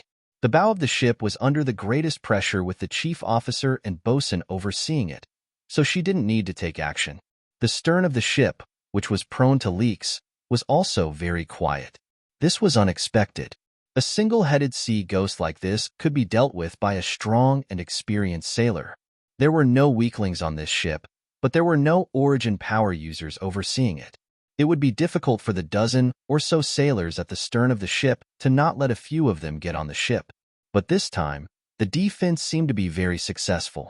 She rushed to the stern of the ship and saw the sea hare leisurely strolling through the messy sails, oars, and rigging. There were quite a few sea ghosts jumping up from the stern of the ship, but the dozen or so sailors were concentrated on one side of the ship. They relied on the density of their numbers to firmly control the jumping of the sea ghosts. The other side of the ship and the entire stern of the ship was empty except for the sea hare. Sea ghosts jumped up one after another, and there were even a few that jumped at the same time. But these things were nothing more than trash throwing away their lives in front of the sea hare's incomparably sharp short spikes. One slide, one step, one stretch, one retract. The seemingly casual movement of the spikes was like the scythe of death. She had seen a lot of things. She had roamed the seas for dozens of years, and she was also an expert among origin power users. But she was afraid that even she could not do such a relaxed fighting style. She had never seen such a thing from any of the strong people she had met before. She suddenly realized that the sea hare she had always treated as a child had already grown up. The reason why he wanted to leave was because he had already awakened origin power, and it was a rather high-level origin power. With this ability, he should be the boss of the ship and a tyrant on the land. How could he stay in the low shrubs when his wings had hardened? He would definitely spread his wings and soar high. What could she use to make him stay? She realized that she did not have enough chips. Her stage was not big enough, and this little guy's awakening was unusually outstanding. She did not show herself because she had not thought of how to face this person. Should she think of a way to make him stay? Or should she let him soar so that they could meet again? If she wanted to make him stay, what would she rely on? What could she cater to his liking? Satisfy his hobby of peeping? Let him have the opportunity to peep every day? But the joy of peeping was in the word, peeping. It was like the difference between a houseflower and a wildflower. Once he got tired of looking, what could she use to satisfy his perverted demands? Widow Hai had a lot of experience in life. She knew that blindly satisfying a man would not be able to make him stay. But if she did not satisfy him, and he already had thoughts of leaving, it was really difficult to control him. She returned to the cockpit. She had been hesitating about this problem for a long time, so much so that she had neglected to monitor the sea surface. Only when an even more intense warning signal came from the direction of the lookout did she wake up from her momentary trance. There was no need to ask. Just by looking at the flashing golden dots on the sea surface, she knew that Da Ping was in big trouble.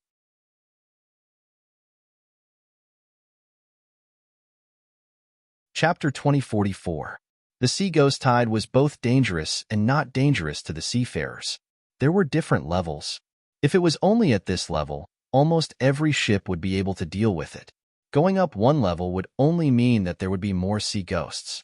They would still be able to deal with it, but there would be a certain amount of casualties. The problem was the sea ghost mutation. The exact process was unknown, but there was a chance that the sea ghost would mutate for some reason during its growth. A golden color would appear on the top of its torso, as though it was wearing a golden helmet. Hence, it was called a golden helmeted ghost. This kind of golden helmeted ghost was completely different from ordinary sea ghosts in terms of individual abilities. Not only was its body more durable, it was also more cunning and incomparably strong. Ordinary people would either die or be injured after being struck by its 6 tentacles. It was no longer a species that ordinary people could resist. Only origin power users could harm it. It was not every sea ghost tide that one would encounter a golden helmet. It was a small probability event, and every time it happened, the ship would be destroyed and the passengers would perish. Unless the ship was full of origin power users, how could it be possible? This was not the most terrifying thing. The most frightening thing was that every appearance of a golden helmet meant that there would be a sea ghost king roaming the nearby seas. That was a monster that humans could not shake. Since the beginning of history, it seemed that no one had been able to get past the sea ghost king. Fortunately, the sea ghost king did not appear often and would only appear occasionally. Who would have thought that the great rock would hit the jackpot this time? Go and tell the guests that everyone has to participate in the battle. No one can survive alone. Some sailors dashed away. This was the rule of this world's navigation. Living in the sea meant sharing weal and woe. This was especially true when dealing with sea creatures. They would not let you off just because you were a guest and not a crew member. To them, you were all food regardless of whether you resisted or not. This was completely different from dealing with human pirates. Hence, there was no need to persuade them one by one. Everyone in this world understood this point. As long as one was an adult, one should pick up a weapon regardless of gender and face a common calamity. Very soon, everyone had gathered. What surprised her was that the number of origin power users on this ship far exceeded her expectations. She originally thought that it would be difficult to have 2 or 3, but who would have thought that there would be 10 people gathered in one go? The 2 male passengers could be considered normal, but the abnormal thing was that the 8 dancers were all origin power users. Was such a dance troupe really going to Central Continent to perform for the Emperor? For the time being, he couldn't think too much about it. He could only think about it after getting through this calamity. The Sea Hare was adjusted to the bow.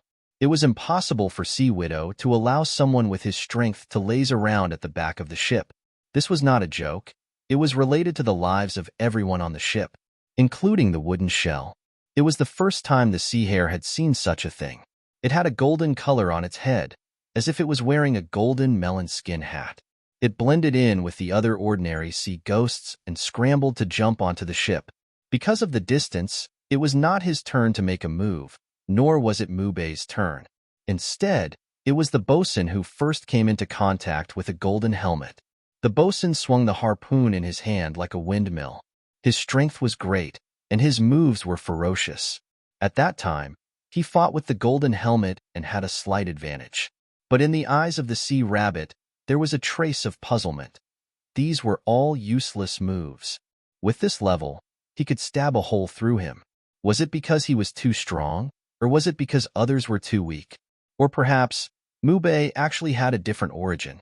In the end, the bosun still managed to kill the golden helmet with the help of the other origin power users. The process wasn't anything to compliment as it wasn't clean at all. One of them had even suffered some minor injuries. Looking at their joyous expressions, the Sea Hare didn't know whether to laugh or not, or cry. With the first one, there was soon a second one after another. But there was no panic on the bow deck, because there were still people who could kill golden helmets as if they were ordinary sea ghosts, and there was more than one of them. Facing the golden helmets that rushed up, the Sea Hare didn't treat them as a threat at all. If you couldn't kill them with one strike, it only meant that your strength wasn't enough, your timing wasn't right, your mentality wasn't stable, and your willpower wasn't strong enough. Although it was a golden helmet, its weakness was still the same. As long as you knew this, the rest didn't matter. Facing the 6 waving tentacles in the sky, the Sea Hare didn't back down. This was something that had penetrated deep into his bones, blood, and soul. It was as if there was nothing in the world that could make him feel reverence. Yes, of course, he couldn't do this when he was fighting Mubei, because that guy didn't back down just like him. In the midst of the 6 waving tentacles, he instantly found a gap and jumped forward, completely ignoring the damage that the tentacles might cause to his body. At the same time, he raised his right hand and stabbed the short spike in his hand deeply between the eyes of the golden helmet. This wasn't just strength, but also determination. It was a determination that didn't leave a way out for himself. If not for this, it would be a joke to break through the golden helmet's defense if one's strength couldn't penetrate it, and if one's heart couldn't reach it. Those origin power experts couldn't kill in one strike because of this. They always wanted to conserve their strength and retreat, and in the end, they ended up in a miserable state. This kind of determination was easy to say, but difficult to do. It required countless battles and countless life and death situations to cultivate. The golden helmet's brain was penetrated, and he was instantly powerless. The tentacles relied on inertia to whip his body, but in the end, they fell powerlessly, unharmed. Mubei was killed just as easily as him. Only at this point did he realize that it wasn't because the origin power of this world was so powerful, but because there was a clear and insurmountable difference between the two of them and the others. Because of the existence of the two of them, the attack of the golden helmet seemed aggressive, but it was always scary but not dangerous. This was the role of the cornerstone. With the two of them, there was an insurmountable barrier. The others had too many choices on both sides of the attack and defense. They did not need to use their bodies to go up because there were powerful companions behind them. Under such circumstances, the first wave of attacks from the Golden Helmet was successfully blocked. The only fly in the ointment was that there were still casualties. Not to mention ordinary people, even an origin power expert had died. Such a tragedy naturally couldn't happen at the bow, but the Golden Helmet's attacks on the two sides and the stern were quite effective. The Sea Widow shouted at him, "Rabbit, are you willing to go to the stern?" These two were very powerful, and it would be a waste for them to gather at the bow. But if they were separated, both of them would be in danger. She couldn't order Mube around, so she could only give orders to the Sea Hare. She was also apprehensive because she didn't know if this fellow who had already revealed his rebellious nature would listen to her. She really couldn't do anything if he didn't. The Sea Hare's reply was straightforward. "Fine, but find me a couple of handy weapons first. I'm afraid the one I have won't be able to last much longer."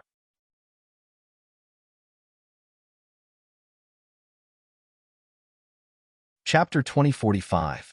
The attacks of the sea ghosts started to become more intense. Everyone understood that there must be some kind of power behind this. The Ghost King was nearby. There was no mistake about it. A strange whistling sound started to surround the rock. This was a kind of strong sound wave interference. To the sea ghosts, it was a kind of mental crow's nest that could stimulate them to risk their lives even more. However, to the humans, it was a kind of mental torture, causing their reactions to be sluggish and causing them to hallucinate during the battle. The sea ghosts were still the main force, occasionally mixed with golden helmets. However, with the whistling of the Ghost King, the situation became more dangerous. The sea ghosts started to occupy the deck of the ship. They could no longer be stopped from the side. This was a watershed, and also the prelude to the fall of the rock. Even the sea boss had joined the battle. Now, there was no longer a need for anyone to command the ship. Only the most primitive battle instinct was left. When fighting on the sea, the tragedy was that the loser had no way to escape. They could not surrender, nor could they scatter. Jumping into the sea to escape was a joke. Compared to swimming with sea creatures, even the most brainless person would understand the consequences. What was worse was that it was still winter. The crew and passengers were compressed in the middle of the cabin. The bow and stern of the ship had been lost. Now, they could only rely on the terrain to carry out a tight defense. At this point, the fall of the entire ship had become inevitable. Everyone understood this point. Their defense was somewhat tragic, and there were even people with weak wills who chose to give up. The Sea Widow was completely disheartened. She had never thought that this lucrative voyage would be her doomsday. Actually, it was inevitable when she thought about it carefully. After all, how many people would actually be able to live a smooth and peaceful life on the ocean? The more ocean-going the ship was, the more it was like this. Unless you never traveled far across the ocean and only moved around the mainland islands. Looking around, almost everyone in the surroundings had fallen into despair. They were only waving the weapons in their hands mechanically. Regardless of whether it was their mentality or physical strength, they were on the verge of collapse. Only two people, as usual, were killing the sea ghosts efficiently.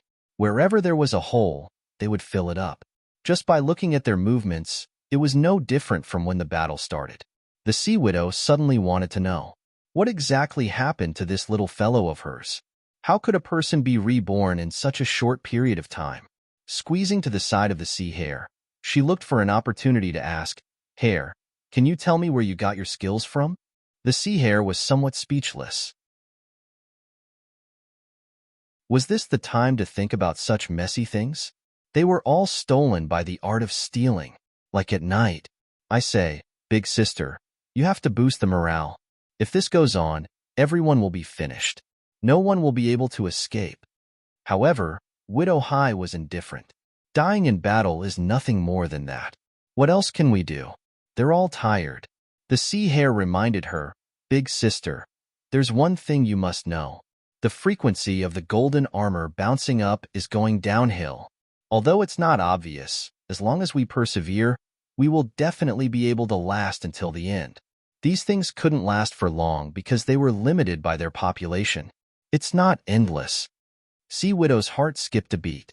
She had roamed the seas for 30 years and had experienced many storms and waves. But to be honest, this was the first time she had seen a golden-helmeted sea ghost.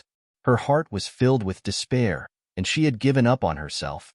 Because in history, there seemed to be no one who had survived the golden-helmeted sea ghosts led by the Ghost King.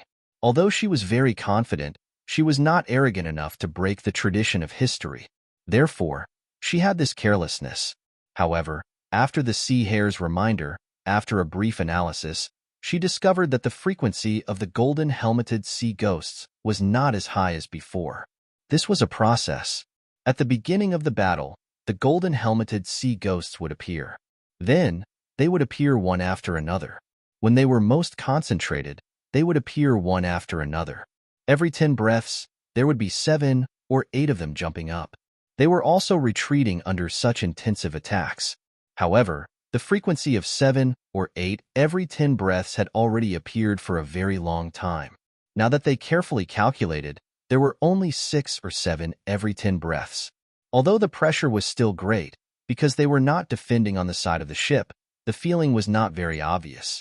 However, if this was a sign that the golden-helmeted sea ghosts were exhausted, it seemed that they really had the meaning to persevere. However, what about the Ghost King? The Ghost King hasn't made a move yet? If it really appears, how should we deal with it? The nearby Mube said in a muffled voice, "Old woman, how did you become the captain? Could it be that all your skills were obtained by lifting your skirt at night?" The Sea Ghost King had already made his move. It will not board the ship. Sea Widow instantly understood. The Sea Ghost King's attacks were mental attacks. This was the method that it was proficient in.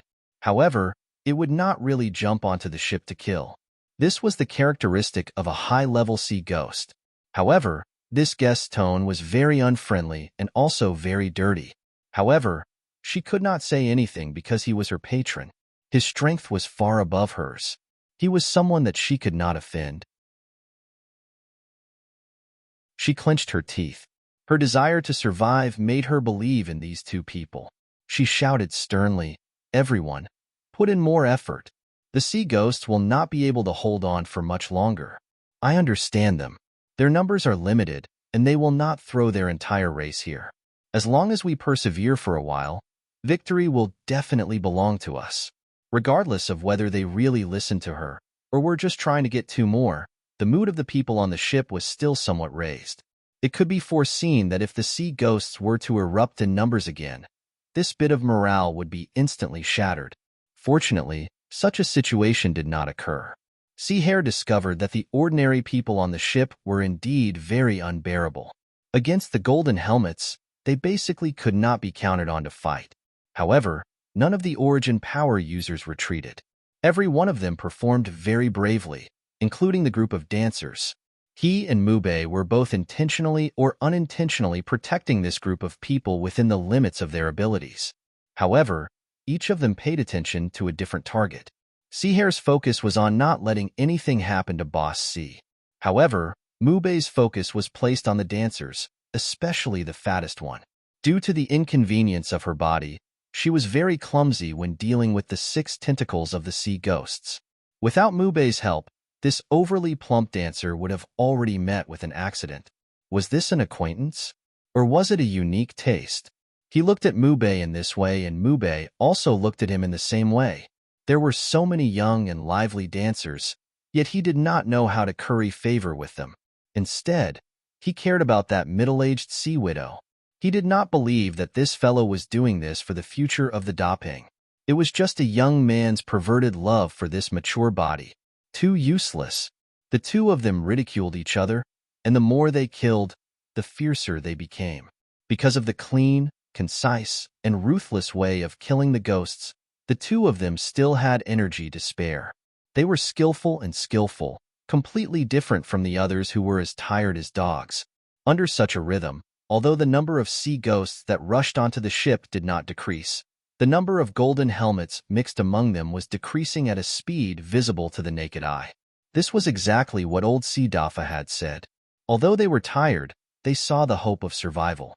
Everyone began to become excited.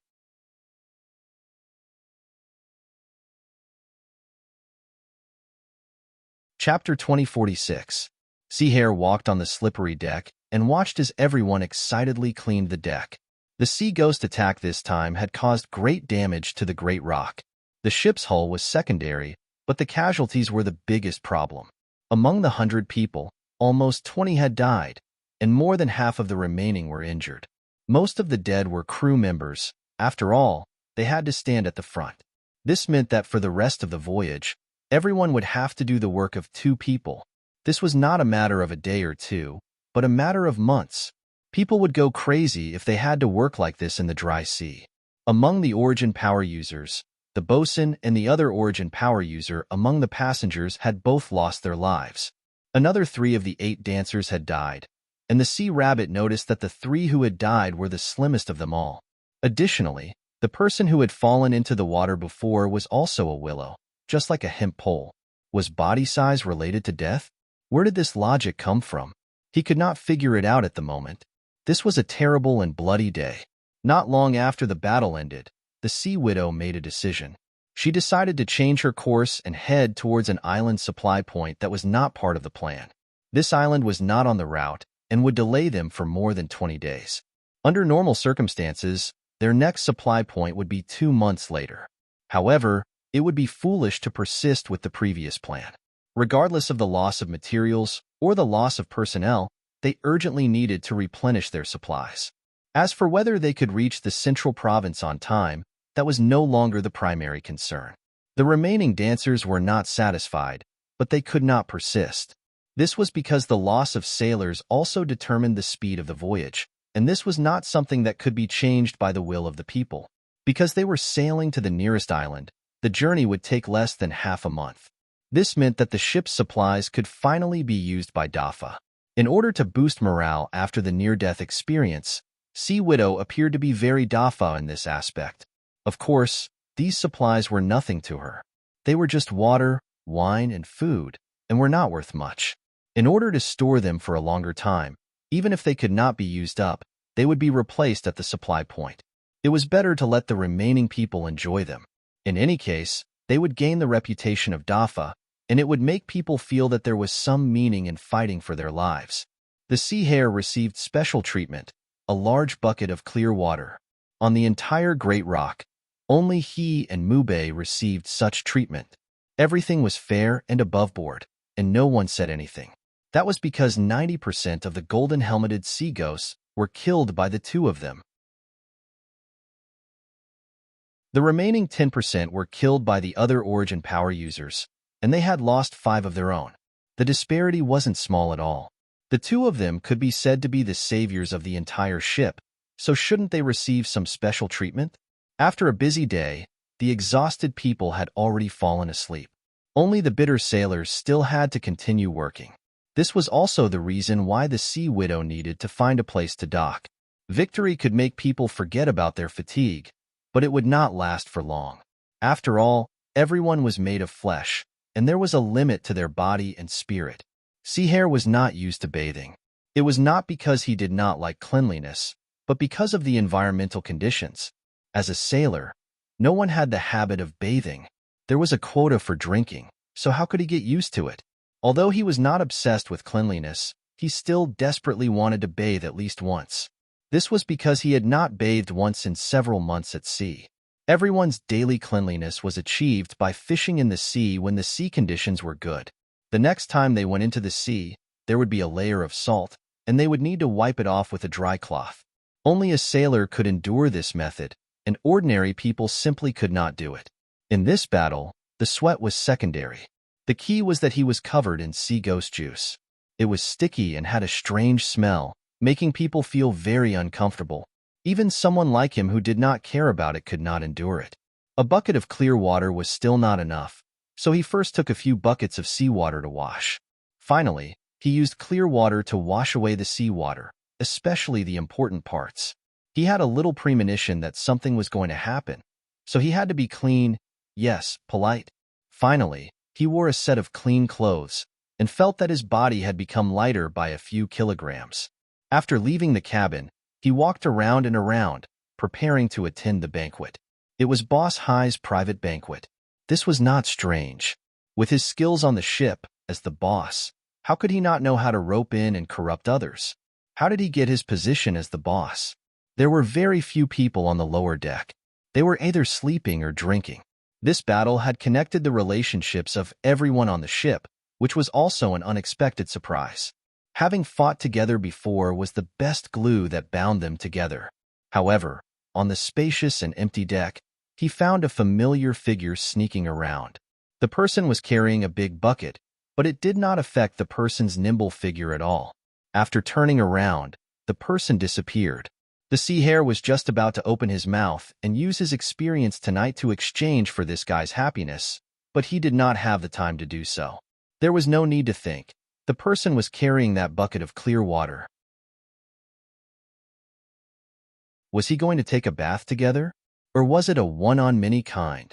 He felt that he was very different from others, but being on the same ship as this guy, he always felt that his hands and feet were tied, and he was suppressed everywhere. He curled his lips, hesitated for a moment between peeping and using live ammunition. In the end, he decided to be happy first. Otherwise, the bath would be in vain. He swaggered into Boss High's cabin. This was also the most luxurious place on the rock. It was the boss's right. The lights in the cabin were dim, and shadows were everywhere. The gauze canopy was high, which made people fanciful. The table in the middle was not filled with fish and meat, but the most precious fruits and side dishes on the ship. It was not worth much on land, but on the sea, it was incomparably precious. Closing the door and bolting it, the sea widow was graceful and graceful. She did not have the slightest decisiveness of a boss. She was just a petite woman who had been widowed for a long time. She was very smart and knew what was the most fatal form for a young man. She was willing to pay the price, but she must achieve her goal. It was worth it. The two of them sat opposite each other. The sea widow smiled and filled 2 cups of wine, inviting him to drink. "Little rabbit, please drink this cup. Consider it my thanks to you." The sea hare smiled and drank it without hesitation. "Just a cup of wine, and Sister Sea sent me away?" The sea widow sighed in her heart. Actually, even at this time, she was still observing this guy's every move. If he was still in the same ignorant state as before, there was no need for her to make any sacrifices. It would be better to keep him hanging. But now, it seemed that it was not possible. This little guy had not only changed his fighting ability, but also something deeper. That kind of behavior could not be imitated. What kind of awakening could make a person change like this?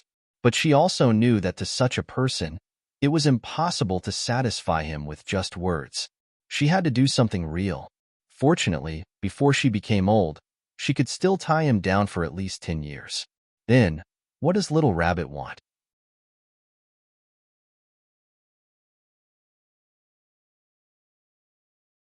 Chapter 2047. That night, the sea hare finally turned from a little rabbit to an old one. Early in the morning, he quietly slipped out of the cabin, feeling refreshed. Fortunately, he still knew his job. His master, Uncle Shrimp, had been on duty for a day. It was time to replace him. Uncle Shrimp looked at him and said nothing. He didn't know what to say either. Originally, he wanted to say that an old clam was the most taboo for a young man. Along the way, he would lose half of his life. However, as long as he thought of his disciple's performance in the battle, he couldn't say anything. His disciple was no longer his original disciple. The sea hare was gone forever. The sea hare inadvertently glanced at the sea in the distance. After making sure that nothing was wrong, it turned to the cabin below.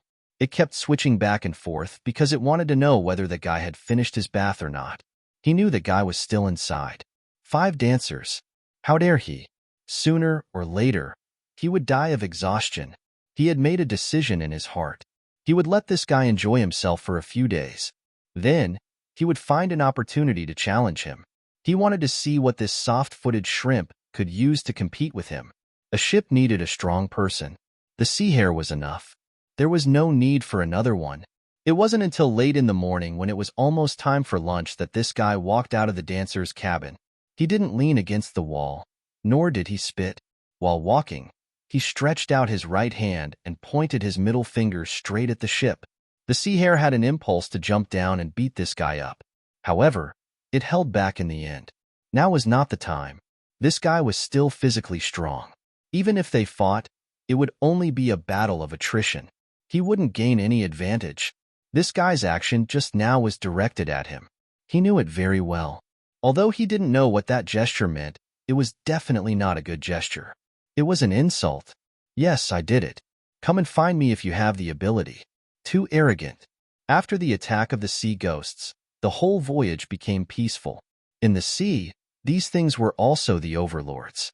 Wherever they passed, all the sea creatures, big and small, would hide far away, including the big fish on the ghost reefs. Everyone finally had a period of leisure. However, this leisure was only temporary. After this period of time, they would be back to normal after they had crossed this sea. Every day, Mube would take a bath and rinse her intestines every day. 7 days later, when they were close to the coast of the island, the sea rabbit found an opportunity to stir up trouble at the stern of the ship and had a hearty fight with her. Mube was as busy as always. Mube took a bath and rinsed her intestines every day. However, 7 days later, when they were close to the coast of the island and the sea conditions were more stable, the sea rabbit found an opportunity to stir up trouble at the stern of the ship and had a hearty fight. In this fight, they didn't try to cover it up. From sunrise to sunset, a few of the short thorns in their hands were broken, but no one could do anything to the other. One had a bloody nose and a swollen face, while the other had a crooked mouth and slanted eyes. The sea widow had no choice but to stop the others from heading toward the rear of the ship. She only watched from afar with a few origin power experts, and the sight of this caused her heart to palpitate and her body to break out in cold sweat. They had never seen such a life-and-death battle before. Both sides were unscrupulous, as if they were mortal enemies. However, no matter how vicious the methods were, the other side would always be able to deal with them, and then return the favor with even more vicious methods. They didn't dare to dissuade them for fear of accidentally injuring them. They didn't see much from watching the two of them slaughter the golden-helmeted sea ghosts. They only knew that they attacked quickly and swiftly and never wasted a second time.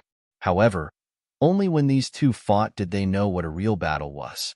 At this level, they might not be any different from the golden-helmeted sea ghosts. In the end, they couldn't fight anymore. The dancers carried Mube and left, while the sea widow retreated with the rabbit on her back. No one was left behind. The sea rabbit realized that she had misjudged the situation. Even if that guy stayed in the cabin every night, his physical strength wasn't inferior to hers at all. It seemed that it would be very difficult to win against the other party in this aspect. She had to find another method. Of course, she wasn't weak either. That guy wanted to win against her, but there was no way. Before she found a way, it wouldn't be good to cause any more trouble. After all, the battle between the two was too intense. If she wasn't careful, an accident could happen at any time. After a few more days, they finally saw their destination. It was a big island called Middle Sand. The sea widow wasn't unfamiliar with this place, but she didn't like it. This was because this was a pirate's paradise. It was lawless, chaotic, and the strong ruled. It was a so-called land of freedom. When she was rising, she would often come here to look for opportunities. However, after she made a name for herself, she rarely came here again. After all, the people here didn't like to walk the righteous path. This time, there was no other way. She needed supplies. She needed to repair the damage to the hull during the battle. Most importantly, she needed a group of experienced sailors. Although she knew that the skills of the sailors here might not be a problem, but it would be difficult to discipline them. However, there were two dumb worms on the ship. Who would be afraid of them not being obedient? These two people would challenge each other to a life-and-death battle at the slightest provocation. It was really a headache. From the ship to the land, it was a paradise for people who had been in the sea for a long time. The sea widow repeatedly warned them not to be nosy. She asked them to return to the ship and rest at night. Otherwise, she wouldn't be responsible for anything that happened. This was also because of her misgivings about Middle Sand Island. The people here might know her reputation, But who would care about the sailors and guests under her? She couldn't keep an eye on them all day. There were still a lot of problems that needed to be solved. After 7 or 8 days of repeated warnings, a problem still occurred. It was a mother and son. The child was about 10 years old. Why did they not hesitate to cross the ocean to middle continent? There was no need to think about the story behind this. Every tragedy was different. The mother and son sold their family property to board this ship. They didn't have much money left. They could only live frugally. They relied on washing clothes to maintain the ship's consumption. There weren't many guests on the ship, so everyone knew about the mother and son situation. After the battle with the sea ghosts, there were actually some gains. For example, the sea ghost's core stone was a relatively precious medicinal material on the market. It could be sold for some money. When cleaning the battlefield, the core stones of the golden-helmeted sea ghosts were collected by the sailors on the ship. They were then distributed to the force users who contributed in the battle. However, because there were too many ordinary sea ghosts, they didn't handle them very cleanly. Of course, the rich people wouldn't dirty their hands for such a small amount of money. There weren't many poor people who could afford to board this ocean-going ship. Therefore, with everyone's tacit consent, the mother and son cut off some ordinary sea ghosts' core stones and prepared to find an opportunity to sell them. In any case, they would be able to survive this difficult journey. Middle Sand Island was an opportunity. If they sold the sea ghost's core stones for some money, they would at least be able to cover the expenses along the way. At the same time, they wouldn't have to accept the charity of others on the ship every now and then. This mother had a very strong personality. Everyone understood that, so they gave her this opportunity. This was where the problem came from. The mother went ashore alone and tried to sell her core stones in the port market where good and bad people mixed together. As a woman who was slightly beautiful and didn't know much about the harsh environment, she simply couldn't avoid trouble when she was faced with the most complicated interpersonal relationships in the port. In order to sell a dozen or so core stones, she almost sold herself to a brothel.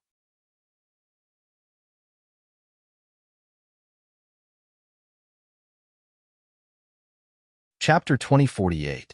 There was no need to delve into the details of the process. How many of those fellows at the port were honest?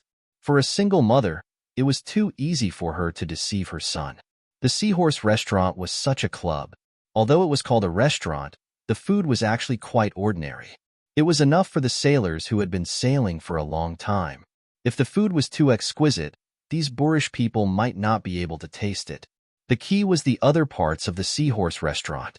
This was the main reason why the sailors were willing to throw away their hard-earned money here. They were all hot-blooded youths in their prime. Who wouldn't like such a thing? This single mother was tricked into coming here by one of the restaurant's subordinates under the guise that there was a customer who was willing to buy her sea ghost core stone at a high price. It was very simple and practical. It would be difficult for this mother to leave after she came here. As usual, she was beaten up and tortured. There were countless ships coming and going from the port. Where would they find a missing person? They were all ships, and no one would delay their journey for 1 or 2 people. They could only sigh helplessly if they couldn't find her after a rough search. Once the ship she was on left, this woman would be stuck here forever. She would live a miserable life of serving others for the rest of her life. She would be infected with many pimples and diseases until she grew old and no longer had any customers. Then she would be thrown out to be buried in a foreign land. This was how the women of the Seahorse restaurant came to be. They didn't catch native islanders because it was too troublesome. They specialized in tricking passing women because they were the weaker group. Fortunately, the 5 dancers were also here. They weren't here to dine, and of course, they weren't here to be guests. They were here to buy people. They had come with 9 people to congratulate the Emperor of Central Plains, but now there were only 5 left. They couldn't even gather enough dancers for a group dance. This was a great discourtesy, so they needed to add a few more. Time was tight, so they could only find one at the port. They didn't have any better choices apart from such an occasion. Since he was an Origin power user, he didn't have to worry about being scammed by these filthy places. He couldn't find a suitable one after searching through several places, so he decided to find the Seahorse house and meet this pitiful mother there. The outcome wasn't too bad. The 5 dancers had made a decisive move after sharing Wheel and Woe on the Great Rock. as well as the fate of this mother who had washed their clothes for them without complaint. They didn't use force, but instead paid 10 times the price to redeem her. That was the limit of their strength. If they were to use force, the Seahorse Tower would summon all the origin power experts in the port to help. This wasn't something they could handle with their meager strength. He felt a little sullen, but fortunately, he hadn't made a big mistake yet. For the sake of her child, she could only swallow her humiliation, pick up her courage, and force herself to be cheerful. In this regard, a woman's endurance was always better than a girl's. She wasn't the first victim here, and she definitely wouldn't be the last. When habits became rules, everyone was no longer surprised by ugliness. This wasn't a problem of a single person or place, but of the entire port and the entire Middle Sand Island. The sea hare only heard the news the next day, and he was not too indignant. He was not the kind of person who was full of a sense of justice, but what was a little implicated was that his clothes seemed to have been washed at that woman's place in exchange for food and water during the voyage. So, there was still a connection. He wasn't someone who would pretend nothing had happened after suffering a loss. So, he went to the Seahorse house for a meal. Perhaps he didn't bring money, or perhaps he had forgotten, but he didn't pay and was still picky.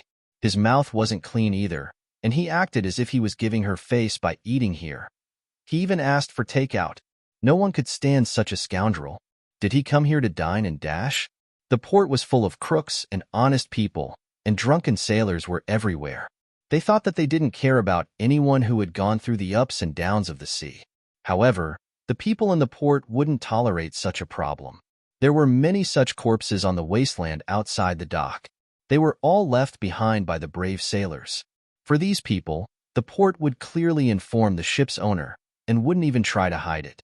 This was a very common thing in Middle Sand Harbor. It happened almost every day. Ships coming from the south to the north would bring all kinds of sailors, but they would repeat the same story. First, they would be rude, then they would quarrel, then they would push and shove, escalate to fists, and finally pull out their weapons and ignore them. This time, the process was no different. The only difference was that this troublesome sailor was a bit difficult to deal with. First, it was the Seahorse House's workers and thugs. Then, it was the neighbors next to them. Almost half of the street's people who made a living here had rushed over. Although they were in a competitive relationship with each other, they had to maintain a united front. They had to show Zhongshaoport's toughness. This was their bottom line. A small fight turned into a big fight. From the first floor to the third floor, all the valuables in the Seahorse House were basically smashed into pieces. Very few of them were intact. Everything that could be swung was used as a weapon and thrown everywhere. Calligraphy and paintings were torn to pieces, utensils were scattered all over the floor, and tables and chairs were not intact. They were either missing a leg or a corner. Even the windows were turned into holes. This was not a fight. It was a smashing and looting. The ordinary people had long since hidden far away. The only thing left was the siege of nearly 100 origin power users in Middle Sand Harbor. It was useless. Sea Hare didn't kill people. After reaching a certain level, it didn't make a difference whether or not an expert like him had a weapon in his hand. The only thing he could do was to break his arms and legs, or fall down from a building and become half-crippled. He smashed things very slowly. For half a day, it was as if he was deliberately waiting for more people to come. He waited until no one came forward. In the end, the trembling chef made a whole set of sumptuous dishes for him and put it in a food box. He even had to send a servant to carry it and follow behind. The sea hare was very satisfied with this free meal. This was a lesson. Of course, there was nothing to hide. Besides, it was impossible to completely hide your whereabouts in other people's territory. In his consciousness, everything was done naturally. He didn't know when it started, but there were many things that he no longer cared about. He had a feeling of looking down on others. This kind of confidence was also one of his changes. He didn't know where it came from. The harbor was in a mess. Countless people were trying to find out who this person was. Which ship did he belong to? What was the secret purpose behind doing this? After asking around, the final conclusion was that he was doing this for a woman with a single parent. Was it necessary? Sea Hare returned to the ship at noon. He took a good bath and then began to take an afternoon nap. He was carefree. But at noon, another guy who had eaten and drunk to his heart's content came back. The harbor was very big. He was on the other side of the harbor, so he got the news a little later.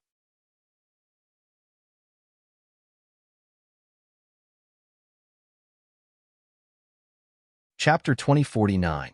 When the sea hare woke up from his afternoon nap with satisfaction, he saw through the porthole that the sky above the harbor was exceptionally beautiful. Pieces of burning clouds were constantly surging, and he could even feel a trace of heat.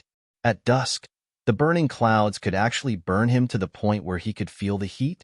The sea hare flipped over and rushed to the deck, only to see raging flames surging in one direction of the harbor. The flames soared high, and everywhere there was a crowd of people running like wolves and rushing like boars. They were shouting for water while using buckets to put out the fire. It was a mess. What was going on? Looking at the direction, it seemed to be the direction of the seahorse house, but he could not see clearly. The harbor of Zhongsha Island was very prosperous, and there were rows upon rows, blocking his line of sight. It had nothing to do with him, so he just leaned on the side of the ship to watch the excitement. As he watched, a familiar figure rushed over, and one after another, the other crew members on the ship returned. Not only were there the original old people, but there were also more than 20 newly recruited sailors. The sea hare smiled as he watched the sea hare rush to the deck and angrily walk towards him. He did not know that he was going to die, so he showed an innocent smile, but he was pushed into the cabin by the sea widow, who scolded him. "I'll get you two into trouble. After doing such a big thing, you still have the mood to sleep here and watch the excitement?" The sea hare was very aggrieved. "What big thing? What does it have to do with me? Big sister, you can't invert black and white and slander people." The sea widow reached out and grabbed the hare's ear. "Didn't you go to the seahorse house this morning to smash and rob? The entire third floor was almost torn down by you. Countless legs and arms were injured, and you dare say that you didn't do it?" The sea hare looked indifferent. "Isn't it just a fight? Who doesn't have an impulsive time? But I didn't set the fire, and I didn't kill anyone. I already restrained myself. Isn't such a situation very common in a place like the harbor?" The sea widow was somewhat flustered. "You didn't set the fire, but you made a bad start. That Mubei came back at noon and heard about it. As a result, he went to the seahorse house again and smashed it again. People found people to stop him, but he directly killed them. He killed until the seahorse house flowed with blood. That's not all. Before he left, he set the house on fire and burned it clean. You said that this has nothing to do with you?" The sea rabbit was a little stunned. "Isn't this guy too reckless? This wasn't me who encouraged him to go. It was him who went crazy. What's more, big sister, you also know about my relationship with him. How could he possibly listen to me?" Perhaps it was instigated by those dancers." After they suffered a loss, they felt embarrassed and started gossiping in front of their gigolo to fan the flames. Seeing Widow Hai's anxious face, he was very concerned. "Why don't we go over and pretend to help put out the fire?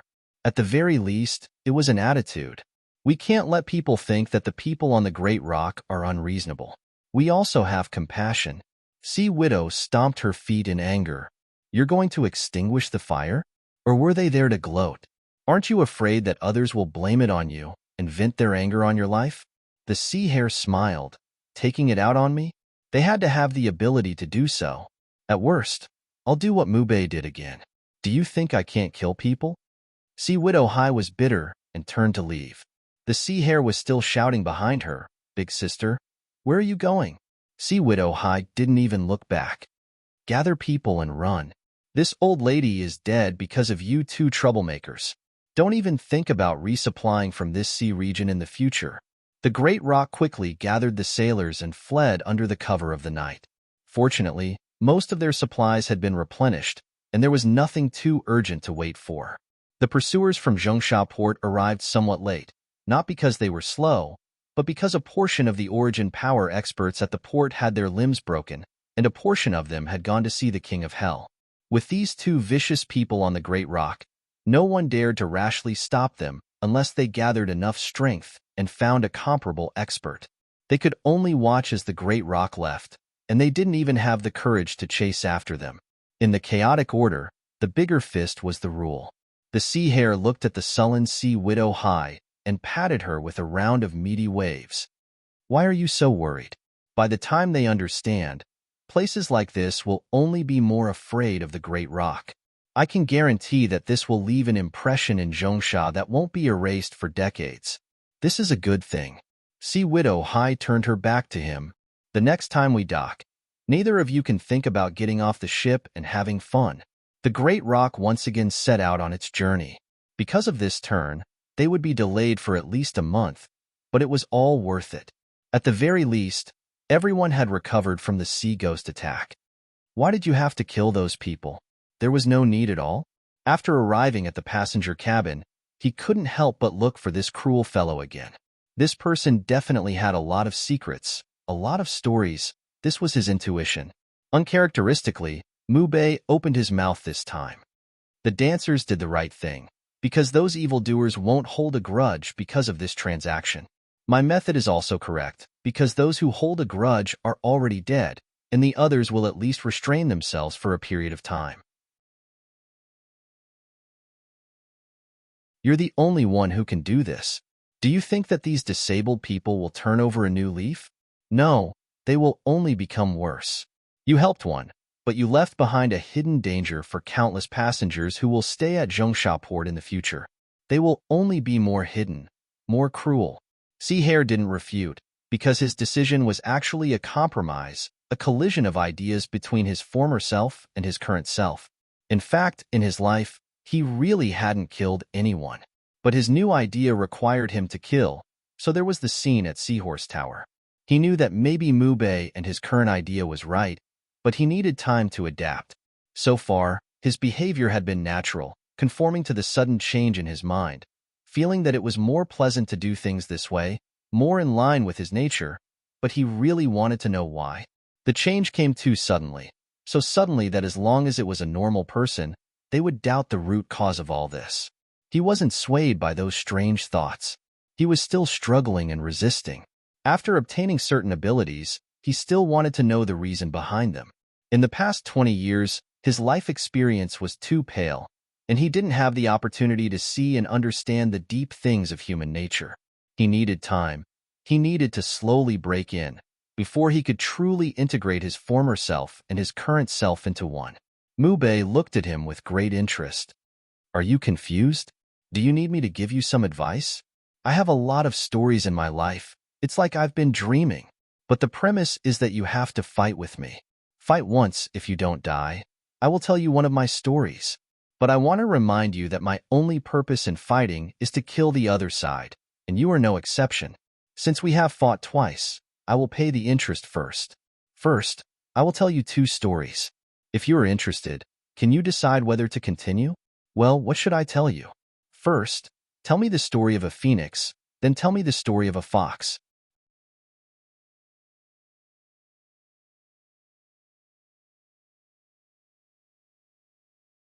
Chapter 2050. The Rock embarked on a new voyage. Among the sailors that Sea Widow had recruited this time, there was also an experienced lookout to partner with Uncle Shrimp. This was to free up the people that Sea Widow had recruited. Her purpose was to keep this powerful fighter by her side so that she could deal with possible dangers at any time. Danger was everywhere, not only from the sea, but also from inside the Daping. The main problem was the new 20 sailors, which was unavoidable. When a ship recruited a large number of people, especially those who were not familiar with them, Sea Widow was limited by the situation of the Daping, so she had to recruit people halfway in the Middle Sand Island. What kind of sailors could come from such a place? She did not have time to screen, especially because of the quarrel between the two at the end. There was no other way. She hadn't come to Zhongsha for many years, so she relied on her old connections to gather sailors. If she relied on herself to recruit people, she wouldn't be able to find anyone she liked in a few months, so she didn't have to worry. These sailors were gathered through an intermediary, the Maritime Merchant Union. She was very clear that her old connections wouldn't be of much use. In a place like Zhongsha Island, the darkness didn't only lie in those despicable places, but also in organizations like the Maritime Merchant Union. But for a foreign ship, without the Sea Merchant Union, she could not even recruit a single person. This was the reason why she had to free Sea Hare. Mu Bei was also very powerful, but he was a guest, so she was not qualified to give orders. Alas, during this voyage, she had to feed Sea Hare carrots. It did not matter. She was not disgusted, especially when she felt that Sea Hare was becoming more and more like a real man. If the Dopping eventually became a husband and wife, she would have no objection. But she knew that this guy's ambition was not here. With her age, she could not keep such a person, so she could only take one step at a time. Sea Hare had been living a very comfortable life since the beginning of the new voyage. He had the title of bosun, but in reality, he was an adulterous gigolo. This was known by everyone on the ship, just like Mu Bei, who stayed in the dancer's cabin all day long. The old people had no objection to this, because they had personally experienced the strength of these two people. In this world, strength was privilege, including women. As for whether the newcomers were convinced or not, it was another matter. The real commander of the sailors was another person, an old sailor who was proficient in sea affairs. Most of the time, the Sea Hare followed behind her lover as a bodyguard. She encouraged him during the day and cheered him on at night. Of course, another thing that was even more meaningful to him was listening to stories. Mu Bei's stories had a special characteristic, and that was that they were all mythical stories. The characters in the stories were always coming and going, changing constantly. A single sword strike could destroy the stars, and a single spell could cause the sun and moon to lose their light. They were not from the mortal world at all. He had never heard of or seen any celestial being before. It was completely out of touch with reality, but he had to admit that it was very pleasant to listen to, and also contained a very deep meaning. After listening to one would want to listen to another. For this, he had put in a lot of effort. In the rear cargo hold of Dopping, he had opened up a relatively empty space. Very few people came here. Once they locked it up, no one would be able to come in. This was the price he had to pay for wanting to listen to the story. Actually, listening to the story was only one of the reasons. Personally, he also liked this kind of life and death game. He knew that this was not good. If he developed this kind of habit, sooner or later he would die from his desire to win. However, he could not control himself. He was especially obsessed with the feeling of fighting. There were also many stories. It started with the phoenix, then the heavenly fox, the wild boar. Then it began to talk about a sword sect. He forgot the name, but there were many amazing people in it. Later on, it began to talk about the filth of the immortal court, mutual deception, and very profound internal conflicts. Are these stories all made up by you? If that's the case, you shouldn't practice martial arts. You should write Xinxia novels. Mu Bei glanced at him and said disdainfully, "This is not made up. It's all true. You may not have experienced it, but you can't deny its existence. With your little knowledge, you can't even tell what's in the mortal world, let alone something of a higher level." The Sea Hare was also laughing. Even if it's true, can you not change the main character to yourself? You are so powerful, immortal to heaven and earth, a person who exists with the sun and moon. How can you stay on this broken ship and mingle with a mortal like me? Moreover, after fighting, it seems like you can't win against me. Why don't you fly 2 steps for me to see? And it's not far. If you fly from this pile of goods to that, I will believe you. Mu Bei was dismissive of his suspicions, and was not in the mood to be angry with him. In these days of contact, they had fought many times, but no one could do anything to the other. It was useless to fight. Moreover, this kid's mouth was sinister and vicious. He had already experienced enough. What was there to be angry with an ant? I told you, I have been dreaming. This is my dreamland. I am the master of this place. In this place, I am an eternal existence, the most powerful existence. You, on the other hand, are nothing more than a broken memory in the dream, a randomly generated and unreal existence. Saying that you are a pile of shit is an overstatement. At least the shit is still real, and you are just a product of imagination. The Sea Hare laughed. Your scolding is very creative, but I just want to know, why can't you do anything to a pile of shit? You are the most powerful? Then what about me? Mubei was also somewhat puzzled. This was the only thing he could not explain. In theory, it should not be. How could there be an existence as powerful as him here? The sea hare was still there. I say, Old Mubei, your dream is quite good. 5 old women, I was wondering why there was no effect at all. So it was a dream. I just want to ask, when you wake up, will your efforts be broken? Mubei looked at him coldly and did not speak. Instead, he turned around and found a long box. He opened it, and there were 2 weapons quietly placed inside. Do you dare to compete with this? The sea hare came up to take a look. He recognized this thing. It was 2 swords. The sailors on the ship did not like to use this thing. It was somewhat long and not suitable for use on the ship. It was also very inconvenient in the water. It was the favorite weapon of the strong people on land. Mubei narrowed his eyes. 2 swords, exactly the same. You choose first. If you can still walk out of the door of the cargo hold alive, I will tell you some of the true secrets of the heavens. The sea hare slowly stretched out his hand and held one of the swords. A very familiar feeling was transmitted to his heart, as if this was not a sword, but an extension of his hand. He had always thought that he was best at short thorns, but he did not expect that the thing that had truly fused into his blood and soul was this thing. What secret of the heavens? It was just the wild imagination of a madman. Good. You have to think clearly. If you really use a sword, it is hard to say who can walk out of this door.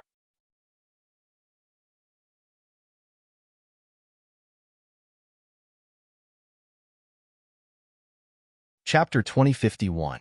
The people on the ship would never know what happened in the cargo hold at the bottom of the ship. It was not 2 people, but 2 balls of light. Stab, hack, slice, chop, point, wipe, lift, flick. The 2 swords displayed abilities that shouldn't have appeared in the mortal world, but the people involved didn't know it. They had already fallen into an intoxicated frenzy, and nothing could pull them apart. This battle was earth-shattering. From the beginning, they were evenly matched, and in the end, they were evenly matched. The sea rabbit did not understand. In her senses, this was a part of her body. He was the sword, and the sword was her. How could she use her best sword skills and still not do anything to this guy? Mubei was also very helpless. Now, this was his true ability. It was completely different from the method of killing people at the harbor. This was the inheritance of a sword immortal, the supreme offensive method in the universe. Yet, it was still a draw. In his subconscious, even if a real sword immortal descended to the mortal world, he would definitely not be able to withstand his sharp attacks. But everything that happened here was so illusory, so unreal. Was he in a dream? Or was he not in a dream? He was doubting himself. After a battle, both of them were somewhat depressed. They did not achieve their goals. They needed to consider what was going on. Before the sea rabbit left, she waved the sword in her hand. This thing, are you giving it to me? Mubei waved his hand. What else could he do? This guy was really difficult to deal with. Moreover, to someone who could be on par with him in terms of sword skills, no matter who it was, he respected him from the bottom of his heart. It was not respect for the person, but respect for the sword. Take it away. Tomorrow, I will tell you a story about the sky, a story that an ant like you will never be able to imagine. The sea rabbit curled her lips, disdain in her heart. This person had the ability, but his brain was not normal. But he was also not normal now. When he held the sword, it was as if he was holding another world. That feeling was so strong, but he was unable to remove the veil between him and that world. He knew that Mubei was not normal, but now he realized that he was also not normal. Mubei said that he was living in a dream, and if what he said was true, then didn't that mean that he was also in someone else's dream? Was it his own dream? Or was it someone else's dream? Was it possible for 2 people to meet and greet each other in their dreams? Could they even fight with swords? They could even peep together? Even if he was an inexperienced person, he knew that such a thing was too inconceivable. But he couldn't figure out what had happened. Could it be that he was going to spend the rest of his life in a muddle-headed manner? He did not believe that there was such a thing as awakening in this world. There was nothing that could turn an ordinary person, an orphan who spent his days on a ship and never fought, into a powerhouse overnight. There wasn't even a process. In the blink of an eye, without any physical training or life and death experiences, without anything at all, a bottom-level sailor could become a powerhouse, and a powerhouse among powerhouses at that. Such an unimaginable thing could only be done in a dream, and only then could one ignore the laws of reality. In other words, what Madman Mubei said could be true. This was really a dream. Not only Mubei, but also him. This included every single one of them. Otherwise, there was no way to explain why no one was surprised by his transformation. He pinched himself. He had flesh and blood, yet he was in a dream? He realized that he was about to go crazy. If it was a dream, what would happen after he woke up? Would he become an immortal like Madman Mubei said? Or would he become a muddle-headed sea rabbit again? He didn't know. If he had to choose, he wouldn't want to become a sea rabbit again. Perhaps the worst thing in the world was not dreaming, but knowing that you were dreaming but never being able to go back. The worst thing was, you seemed to be awake? The sea rabbit was somewhat absent-minded, but in a corner of the Daping, several sailors were secretly plotting. They were all new sailors, and just as the Sea Widow had expected, the sailors of Middle Sand Island were not as simple as they seemed. This was not just a matter of forming cliques, nor was it a matter of personality flaws, but a deeper scheme. Sea Widow had not come to Zhongsha Island for many years, and the old favor she had for him was long gone. The reason why the Sea Merchant Union helped him this time, without any discount, was actually because of a deeper reason. The centenary birthday of the Emperor of Zhongzhou was just a superficial reason for various places to send tributes to Zhongzhou. The details were much more important than the birthday itself. It involved the changes in the world structure, the future distribution of benefits, and so on. Zhongsha Island also wanted to go to Zhongsha Island, but the people of Zhongsha Island tended to think like bandits, so it would be very painful for them to offer a huge gift. Therefore, they set their sights on the ships that came and went. However, such targets were not easy to find. The chances of them intercepting another ship in the vast sea, and they also had to carry precious tributes, were quite low. Zhongsha Island had a bad reputation, so the envoys of the islands who were going to pay tribute would not stop here to resupply, and their course was also kept a secret. This made it very difficult for the people of Zhongsha Island to achieve their goal of borrowing a chicken to lay eggs. Just when they were at their wits' end, the arrival of the Daping provided them with a once-in-a-lifetime opportunity. Stop, resupply, and replenish the sailors. This was truly a heaven-sent opportunity. There was a path to heaven, but you chose to throw yourself into the gates of hell. The best method wasn't to attack at the port because there were too many merchant ships docked here. Even if the people of Zhongsha Island were bandits, they wouldn't dare to attack openly in broad daylight. If that were the case, no one would dare to dock here, and the decline of Zhongsha Island would be even greater. The heavens had opened their eyes. Since the Daping had encountered a sea ghost tide, it was a heaven-sent opportunity for them to replenish their crew. 20 or so sailors were enough to completely overturn the situation at sea. Murdering and robbing the ship, along with the tributes, was simply too perfect. For this reason, Zhongsha Island had gathered the most outstanding origin power experts in the port and stationed them on the Daping. A dozen or so origin power experts, including several from Zhongsha, were all famous characters in the sea region. This kind of deployment was absolutely foolproof. They would be able to act according to plan after a certain distance out to sea. The actions of the Sea Hare and Mubei were too sudden, and the Daping had fled the port that very night. As such, these origin power experts had no knowledge of these two giant insects. But during these days on the Daping, they had gradually come to understand the composition of the Daping's strength through their interactions with the elders. These people had boasted about the Sea Hare and Mubei as if they were heavenly and earthly existences, but this was nothing in the ears of these professional bandits.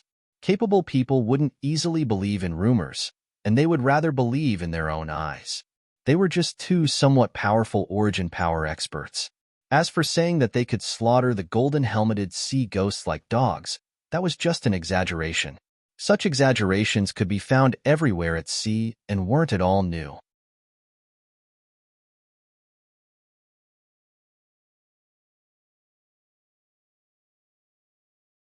Chapter 2052. The voyage after leaving Middle Sand Island had been relatively smooth. After a dozen or so days, they were already far away from Middle Sand Island and on their way to Central Continent. This was also the time for these spies to make their move. They couldn't be delayed too far. That was because they would have to change ships and replenish their crew after they succeeded. They couldn't possibly rely on these Crescent sailors to continue the journey. Moreover, the large fox head on Rock's bow would also expose their identity as bandits.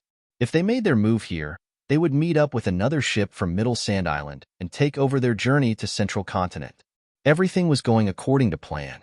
15 of the 26 newly recruited sailors were Origin power users, and 4 of them were the strongest. Each of them had their own unique skills and were well known throughout the Ghost Sea. They were genuine experts who had experienced the test of time, and weren't fake experts who could boast about their abilities after only 1 or 2 battles. The ship was only so big, so there was no need to talk about tactics. It was fine as long as they could make sure they could attack at the same time. The main point was to divide and surround the enemy. Currently, there were 9 Origin power users and 6 passengers on Rock. They were Mube, 5 dancers, and 3 crew members: Sea Widow, the first mate, and Sea Hare. In such a seizing of the ship, the passengers would generally not intervene. They would do their best to fight against the sea monsters because it was related to their own safety. However, in the battle between the pirates and the crew, they would generally remain neutral. No matter who obtained the control of the ship, the voyage would always continue. It would not hinder their purpose. Hence, a portion of the force was used to restrain the passengers while the main force was used to eliminate those 3 people. This was a very simple matter. 15 Origin power users on board the ship was already quite sufficient in terms of manpower. This was especially true for those 2 so-called experts who were the focus of the Middle Sand Pirates. They set the time to be at night. Not only could they catch the enemy off guard, they could also determine their location. For example, Widow High and her lover would definitely be fooling around in the cabin, one after the other. Their guess wasn't wrong. Sea Hare was full of energy and couldn't stay up all night. During this period, even someone as experienced as Sea Widow couldn't withstand it and could only grit her teeth and endure. It was just that they didn't know why this brat's energy seemed to be endless. Those newcomers have been behaving themselves, but the more they are like this, the more worried I am. The Middle Sand sailors are not that honest. If they suddenly become honest, it can only mean that they have already formed an organization. Hey, Rabbit, can you not put your energy on me every day? You should at least take some time out to check on their movements. After all, you're a bosun. You can't just sit here and soak in the hot spring every day, right? Sea Widow felt weak all over, but at least she could still complain with her mouth. This fellow was getting more and more out of hand. He had been spoiled like a big boss and did not care about anything. He only knew how to stroll around during the day and gather seafood at night. The Sea Hare turned over in satisfaction. Chasing the sea was the best hypnotic. It could make him fall asleep quickly, and the quality of his sleep was particularly high. He wouldn't even dream. What are you looking at? Why are you looking for trouble with him? You have to believe that most of them are kind. As for what they are scheming, the most they can do is to rob this broken ship. When that time comes, they can just kill him. It's such a simple matter. Why do they have to make it so complicated? Sea Widow was speechless and did not know what to say. When a person's martial strength had surpassed a certain limit, some of the so-called considerations would be meaningless. This was the change in perspective brought about by the difference in level. Before she could say anything, the heavy cabin door was suddenly violently slammed open. A figure with a cold glint pounced towards the big bed. There were 4 figures following behind him. 5 of the main characters who attacked the Rock had come at once. It could be said that they had thought highly of them. Sea Widow's tiredness seemed to have been doused with ice water. She immediately realized what had happened. Ignoring the fact that her body was exposed, she turned over and was about to roll to the side of the bed. At the same time, she kicked the dead rabbit. While receiving the reaction force, she could also wake the dead rabbit up. However, her reaction was after all too slow. She needed time to react from her dazed state. Under the opponent's meticulously prepared quick attack, she was powerless. She also did not have a suitable weapon in her hands. In the next moment, She felt her body lighten. The wide quilt was wrapped around the black figure that was pouncing towards her. Under the quilt, two lumps of flesh could be seen. One was white and the other was black. Dead man. Although Sea Widow was shrewish, she was still unable to react in such a way. She saw the dead rabbit feel around under the pillow. A long sword that was much longer than the short thorn appeared in his hand. He very naturally stabbed it into the quilt. The thick silk quilt was immediately soaked in blood. Following that, the rabbit's body went limp and fell onto the bed. Sea Widow finally had time to roll under the bed. Her left hand tore off a piece of the bed sheet to wrap around her body, while her right hand skillfully pulled out a short thorn from under the bed. She had decades of experience on the sea. She was not a woman who relied on luck to climb up. When she stood up again, she realized that everything had ended. Just when she was still busy covering her body, 5 figures fell one after another in the narrow cabin. Only a black body with a sword in his hand was looking at her amusedly. I say, Big Sister C, this is not a good habit of yours. What time is it now, and you're still thinking about the bed sheet? Sea Widow was still in shock. She scolded, You damned rabbit, you scared me to death. Have they started to make their move? Sea Hare slowly began to put on his clothes. Let's go out and take a look. Each and every one of them, they can't even let us sleep in peace. The attack of the Middle Sand Pirates was destined to fail from the start. There was only one result. The pitiful first mate was killed, and that was it. There were 7 or 8 people guarding outside the main cabin of the dancers. They were responsible for monitoring them, while the people inside were sleeping peacefully. Sea Hare was very angry. He purposely held back during the fight and forced these people into the main cabin. He also wanted to take the opportunity to sneak in and see how the 5 demons fought together. However, he was forced out by a sword light. Since you're in my cabin, it's my business. Sea Hare, I'm warning you, don't even think about coming in to take advantage of me. The entire process did not cause much of a commotion, and most people were still asleep. Everything was already over, but Sea Widow still had many things to do. She needed to stabilize and control the ordinary sailors who weren't origin power users. Threatening, suppressing, and intimidating them were all her business. The first mate was already dead, and no one could help her. As for that damned rabbit, he could not be counted on. It could be said that this failed attempt to seize the ship was because they had encountered people they could not understand. However, the Sea Hare knew that there were a number of troublesome people in this group, and that they definitely weren't ordinary origin power users. The Sea Widow couldn't sense this, but only someone like her who had experienced the situation knew that these ambushers possessed some strength.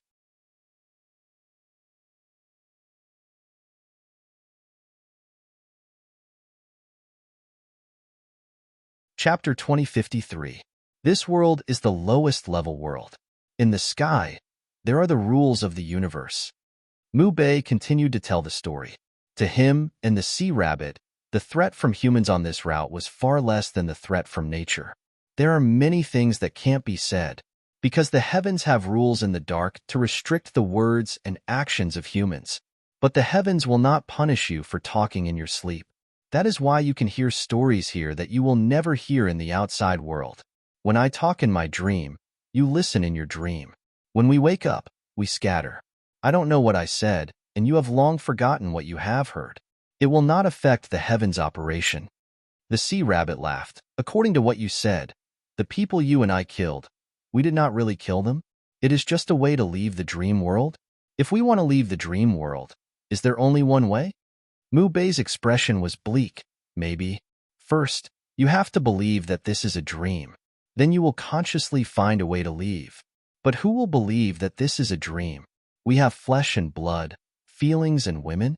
She can even give birth to your child. No one will believe it. It is precisely because no one believes that the dream is real enough. Do you believe it? The sea rabbit was touched. Life is originally a dream. How can you tell that you are in a dream? Or outside the dream? Is there outside the dream? Or is it a dream within a dream? Some dreams are short, waking up at daybreak. Some dreams are long, easily 100 years. When people die, they will wake up from the dream. There are also those who say they went to hell. or reincarnated, or worked like a cow or a horse. Who knows? I only know that in this dream world, you are dead. Don't mention those useless things to me. It is just shaking a person's beliefs in life. Because this is just a dream, it doesn't matter. Can you do whatever you want? Can you muddle through? People have to work hard to make progress. Higher status, more wealth, more women. Life is like this, and so is the dream world. Mu Bei laughed loudly. I know. Are you afraid that you will lose your current abilities when you wake up? Silly boy, you don't have to worry about this at all. The dream world will never impose an ability that does not belong to you. With your current ability, it means that you have a corresponding realm outside the dream. The sea rabbit didn't take him seriously. Any normal person, if someone told you that you were living in a dream and that everything was illusory, would you be willing to listen? If you were suffering, you might still deceive yourself when your life wasn't going your way. But if you were on the road to success and had the ability, your future would definitely be bright. You even had the benefits of a hot spring right now. Why would you believe it? It was only a possibility, but since he couldn't be sure, why not enjoy the dream first?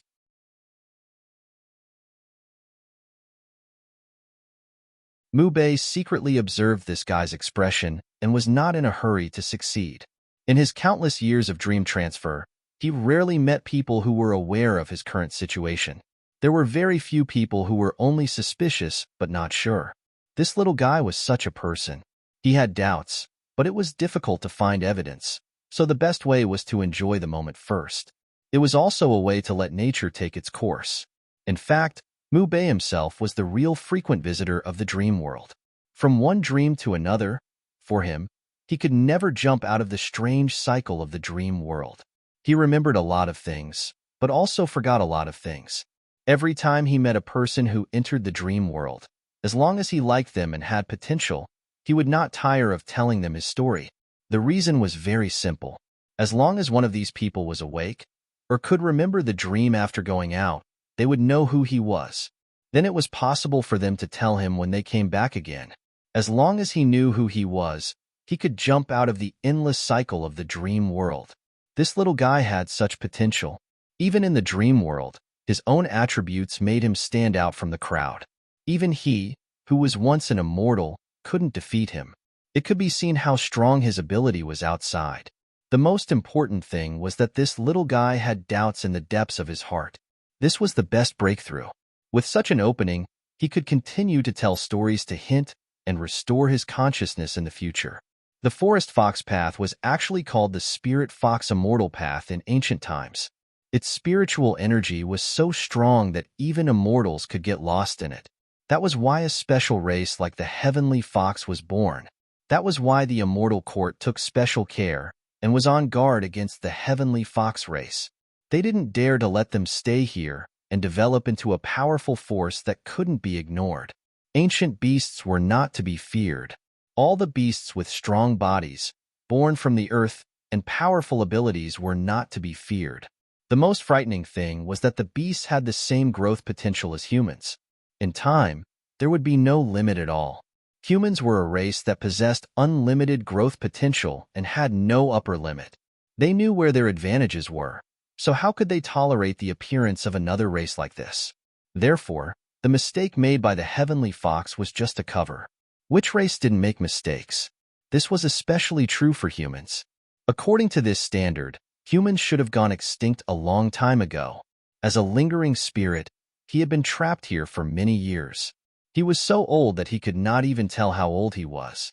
He was not trapped here alone, but was constantly dragged into one dream after another by the energy of the deep forest path, treating him as a test for the outsiders.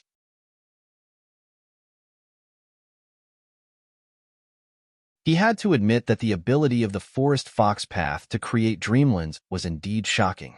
Even immortals would be wary of it. Not only were there stories, there were scenes, characters, dynasties, and even people like him who could control the situation. The problem was that because he entered the dreamlands so frequently, he had lost his sense of time. How many tens of thousands of years had it been? He didn't know. This was because half of his time was spent playing house with others in the dreamlands. What was a force user? Only the cultivators who were pulled into the dreamlands were force users. The characters created by the Dreamlands would never have extraordinary powers. This was the truth of the Dreamlands. The entire scenario was built by the Forest Fox path. It was like a haunted house. There were props and fake characters. There was also a storyline. The test was for the cultivators who were pulled into the Dreamlands. If they were killed or fell into the sea, they would be expelled from the game. Therefore, he didn't lie to the sea hare. They really didn't die. They were just declared to have failed the test and lost the chance to enter the Forest Fox path again. He was one of the controllers. The other was the consciousness of the Forest Fox path. It was a dual controller. He had to let most people die here. Otherwise, how could the mysteries of the Forest Fox path be revealed?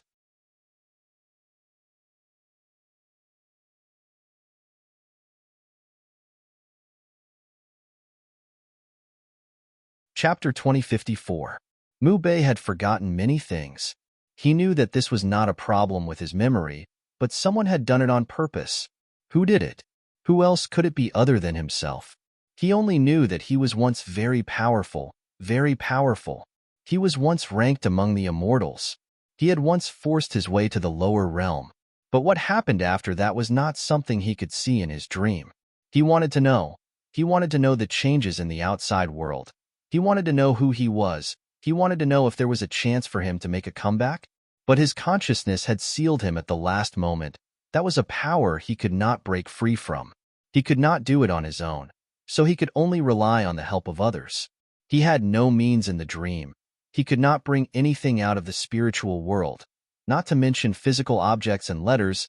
Even memories could not be brought out. He could only place his hopes on these outsiders, hoping that one of them would suddenly awaken his memories in this dream. That way, he would be able to obtain some information, or create some suspense and memories that would leave a deep impression, so that they could still vaguely remember it after leaving this place. He had been working hard on this, but after countless dreams, he had not succeeded.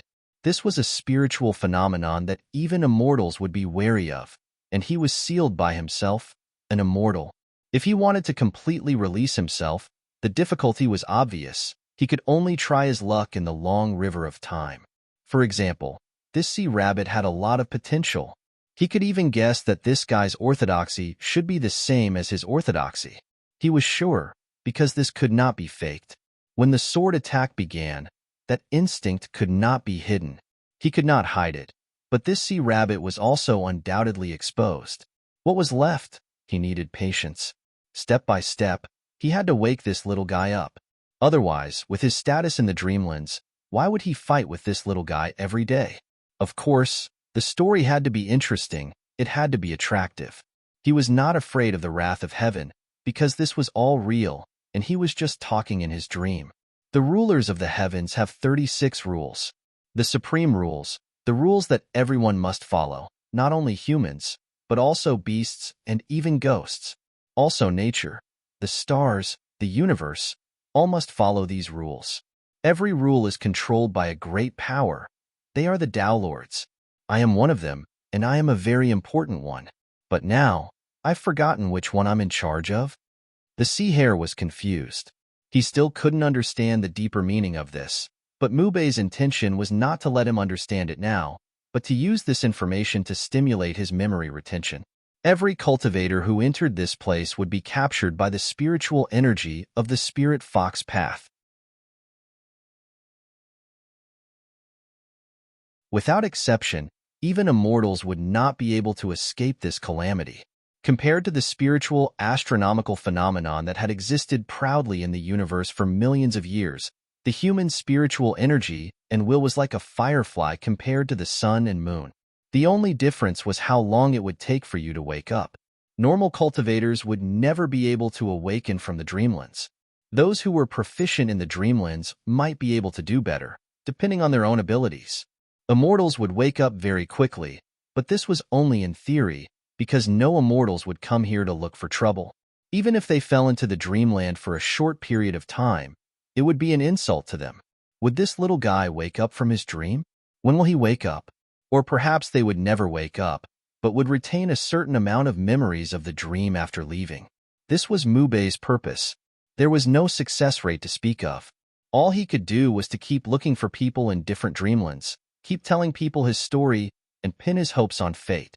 The sea hare was very curious. Is it like the different food tycoons in the big market of the Moon Crescent Islands? Fish head, vegetable head, meat head, seasoning head, pickled vegetable head, dry goods head, dung head. Each has its own rules, each has its own territory? Mubei was speechless. If you were to talk to a mortal about the rules of heaven and the great Tao, you would have to face such a dilemma. They would use the easiest way to understand the analogy. It was very vulgar, and the scope was so small that it was unbearable to look at. But this was a normal phenomenon. Mubei was not angry at all, because he had heard too many of such metaphors. Comparing the market to the brothel was still good. Well, in a sense, you can understand it like this. But you can put your own structure bigger? The sea hare was very smart. Then, the food market of the central region? It was no wonder that he would not let go of the food market. Before he was 10 years old, as an orphan, he relied on the food market to survive. He had a special affection for that place, and it was comparable to his feelings for the sea.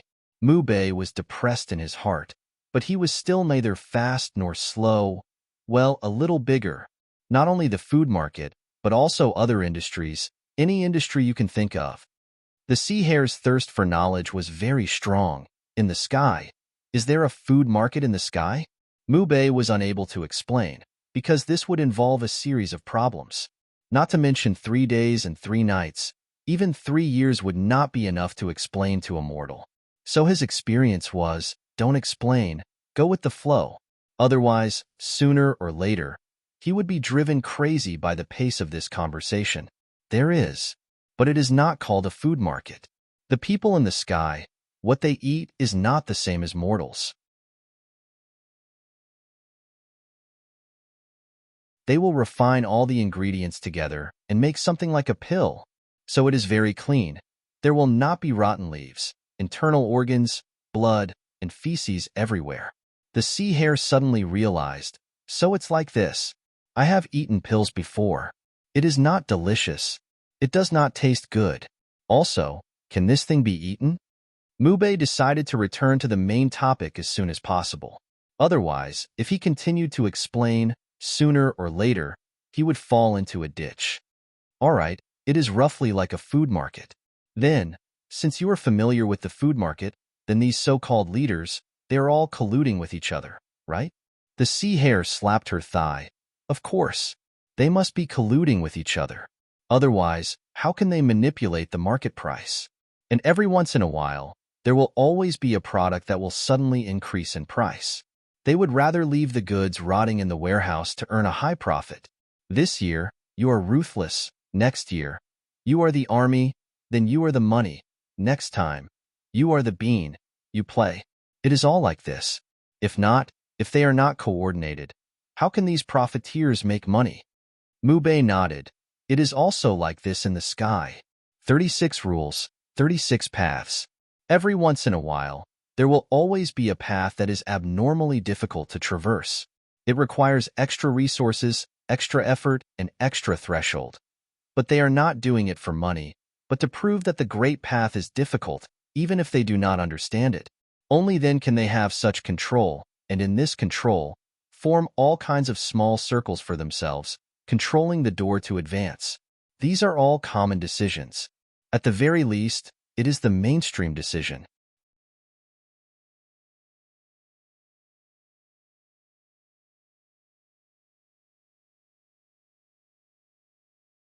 Chapter 2055.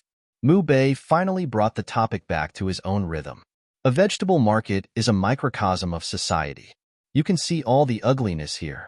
Suppression, elimination of dissidents, setting the rules, only I am supreme. Those who follow me prosper, those who oppose me die. All of this was for the sake of consolidating their position, so that their children and grandchildren would forever occupy these benefits. The ugliest thing is that there will never be a new force emerging. They will be nipped in the bud.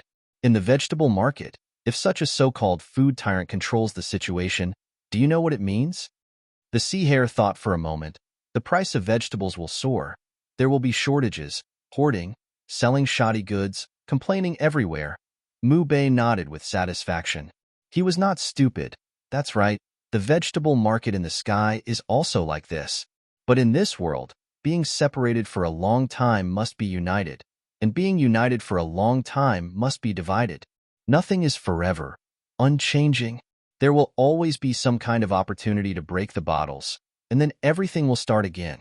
Among the 36 heads of the vegetable market in the sky, there are a small number of them who do not want this situation to continue. Even if they have to sacrifice themselves, they want to change the rules. I am one of them. The sea hare chuckled. Aren't you still here? Although I don't read much, I still know that the word sacrifice is used by others to describe devotees. If you say it yourself, then you are just bragging. Mu Bei could not explain his current situation to him. If it was another time and space, he would understand with a little bit. But in this illusory space, it was like playing the lute to a cow. Therefore, he changed the topic. Among the 36 heads of the vegetable market in the sky, there are a few who can't stand such a trend. But they are weak, and with only a few people, they cannot fight against the mainstream power. So we can only wait for an opportunity, such as, the sea hare interrupted. For example, the vegetable market catching fire? Mu Bei choked. Yes, it's possible for water to flow, but in the sky, the flow is bigger. Because of the disorder in all sides and the trampling of the rules, decadence is on the rise, and there's no hope of rejuvenation. You might not be able to see the flow of water in the sky, but it does have some kind of sign. It's as small as a fly's mutation to as big as a star's eruption. It's all a reminder that this universe has entered a special period, and we are the ones who control this period. The sea hare finally became serious. If this was a lunatic, then it was a very logical lunatic. You? Who are you referring to? Mu Bei's eyes were filled with confusion. This is also what I've been searching for. You know, some things are very vague in dreams. Maybe I really did forget, or maybe I can't say it out loud.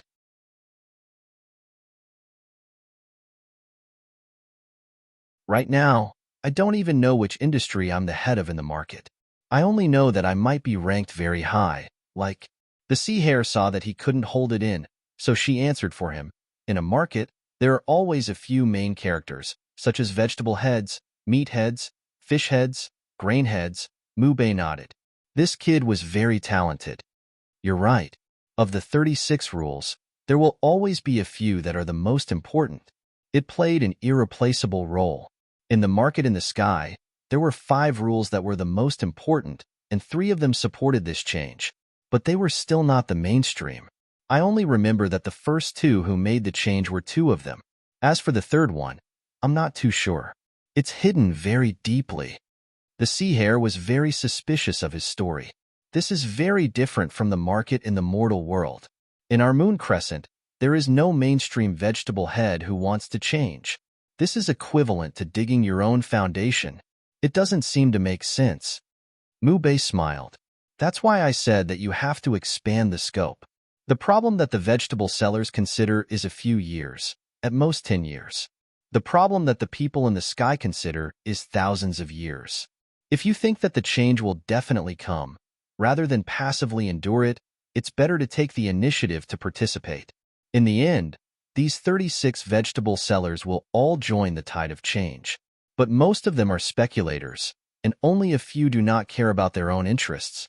And it is precisely because of these few who are negative that this change can be completely pushed forward.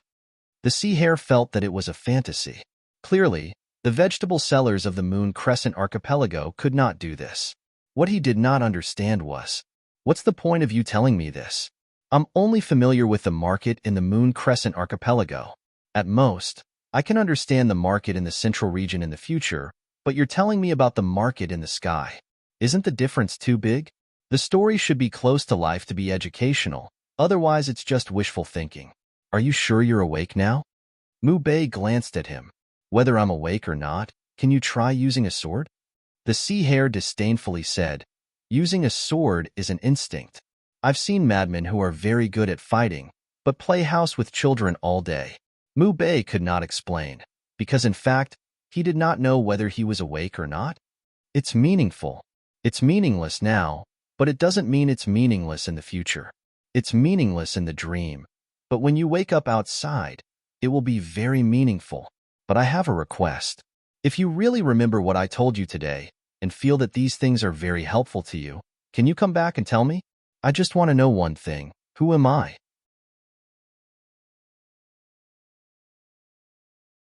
The sea hare finally understood why this guy was talking nonsense with him.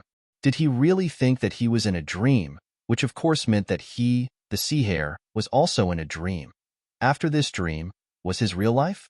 Or was it another dream? Would he have a chance to come back? And could he meet this guy again? It was a bit inconceivable. But for a madman, you can't take him seriously. If you want to know who you are, why don't you go out yourself? According to what you said, going out seems to be very simple. I'll just kill you with a sword. Mu Bei was disappointed. I'm different from you. You can go out, but I'm trapped in the dream cycle and will never be able to escape from this strange circle. Otherwise, why would I talk so much nonsense with you? The sea hare looked at him. You're sure I'm not the only one who told you this? Mu Bei nodded. Countless people, countless times. But no one can do it. So you don't have to feel any pressure, because you may not be able to do it. I'm just trying my best, but I'm not sure. If I don't try my best, I can only stay here forever. As long as I try my best, there will always be a glimmer of hope. The sea hare thought for a while, and it seemed that there was no harm to him, so he just treated it as teasing the madman. He did not want to go out through death. His future would be very brilliant. Now there was a sea widow, and when he went to the central region, there would be more widows. Then, are you selling poisonous dishes in the sky? Or selling watered meat? Or selling fake wine?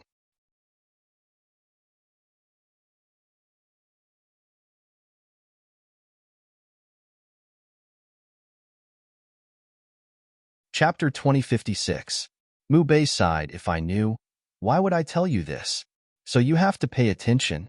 Although you don't understand what I'm saying now, you will definitely understand after you go out.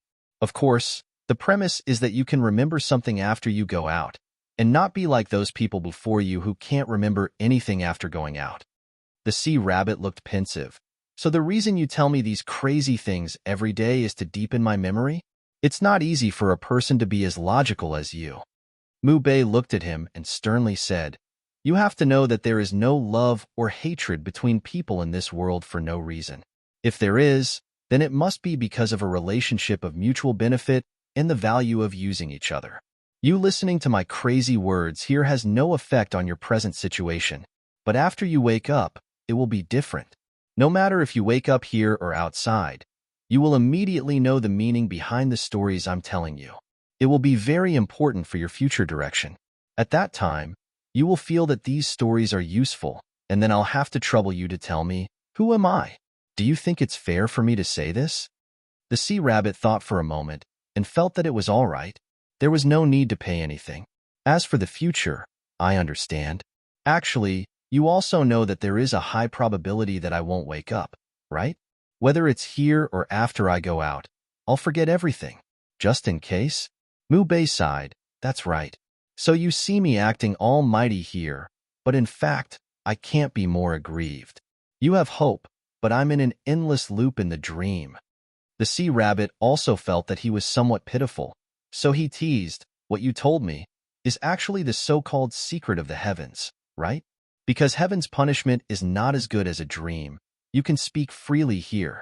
Doesn't that also mean that I really know this information, and if I wake up outside and still have some memories, these food tyrants are very likely to be my enemies and harm me? Mu Bei smiled. You just don't know this. Do you think they will look at you differently? You are a new generation vegetable vendor, carrying vegetables to the market to sell. Then what do you think your relationship with those food tyrants will be like? Will they take care of you like a relative? Care about you? Are you going to let your fresh vegetables make them unable to sell their goods? Finally, will they praise you for being young and promising? Enmity was inevitable. This was something that was determined by interests. At the very least, what I've told you will let you know which of the food tyrants are stubborn and have malicious intentions. Which of them are dedicated to serving the public with fresh and cheap vegetables? This is very important. The sea rabbit thought for a moment. That seems to make sense. So, How can I tell the difference? Mu Bei's eyes turned cold. You only need to remember 3 things, and you will definitely be able to distinguish whether you are facing a food tyrant or not, no matter what they disguise themselves as. Spiritual answers, Tao realm answers, transcendent answers. The sea hare was dumbfounded. I don't seem to understand what you're saying. Shouldn't you be asking how much radishes cost per caddy? Mu Bei looks at him. Spiritual questions and answers are the deepest mutual probing of cultivators' consciousness. Normal people are either lively or silent, while the food tyrant is obscure. The Tao realm question and answer was a clash of Tao realm ideals. He was conservative while you were innovative. Future superego questions and answers. You will discover that all the future superego questions and answers will be exceptionally clear. So clear that they seem to exist in reality. However, unlike ordinary cultivators, who were fictional, there would always be some areas that were unclear. You can't understand these words now, and there is no need to understand them. But if one day you remember these words of mine, then you will definitely understand.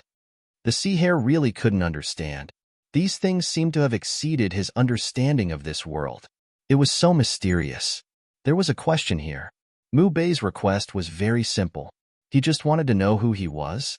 Was it really that simple? Or was there something complicated behind the simple? If all these mysterious things were true, then what did these mysterious things mean? With a head full of questions, the sea hare went back to sleep. When night fell, the sea widow entered the cabin with a burst of fragrant wind. She was in high spirits and seemed to be in a good mood. She was carrying an exquisite food box in her hand. It seemed that the follow-up work was done well. Get up and eat. In the future, don't call me sea hare, just call me sea pig. I have been busy the whole day, but I still have to serve you. Complaining was complaining, but her heart was happy. This rabbit person was indeed a little lazy, but at the crucial moment, he could withstand it. With such a secret weapon on the ship, why would she be afraid of the private fights between the ships? Just let the rabbit go. After setting the tableware and pouring the wine, she raised her head and saw the rabbit looking at her, like a wolf looking at food in the wilderness. Big sister, are you dreaming? The sea widow spat. I don't have the time. I am so busy during the day that I wish I could be split into 2. I have to deal with all the big and small troubles on the ship. After being busy for the whole day, I still have to be tormented by you. How can I have the strength to dream? If you want me to dream, can you let me go today? The sea hare pondered. Not dreaming? That shouldn't be. Humans should dream.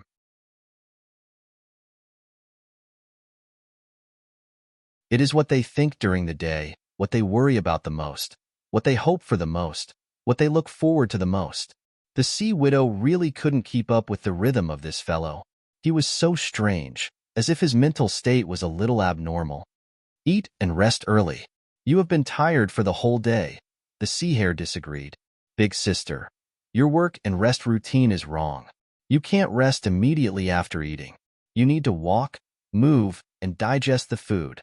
Otherwise, in the long run, it is not good for your body. It is especially easy to get fat. Why don't I help you move? The sea widow scolded. Of course you are not tired. You have slept for the whole afternoon. You only know how to play rabbit burrow. And get fat? I am arrogant. From the beginning of this voyage until now, I have lost a few pounds of meat. Late at night, the sea hare climbed up the mast to take over his master, Uncle Shrimp. This was not his main job, but he saw that his master was tired, so he came to take over every night. When a person was old, staying up late would be very harmful to his body. Unlike him, who was young and could still conserve energy during the day.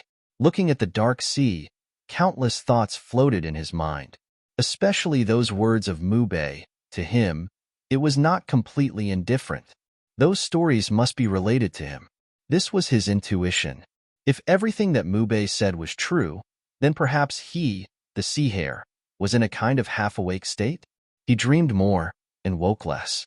But it was definitely different from other people's dream state. There were many reasons, including the fact that he could easily detect whether other people had the origin power or not.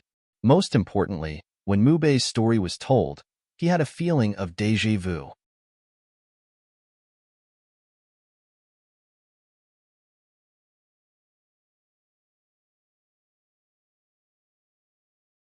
Chapter 2057. These days were the happiest days of the sea hare's life. They strolled around during the day and returned to their cave to sleep at night.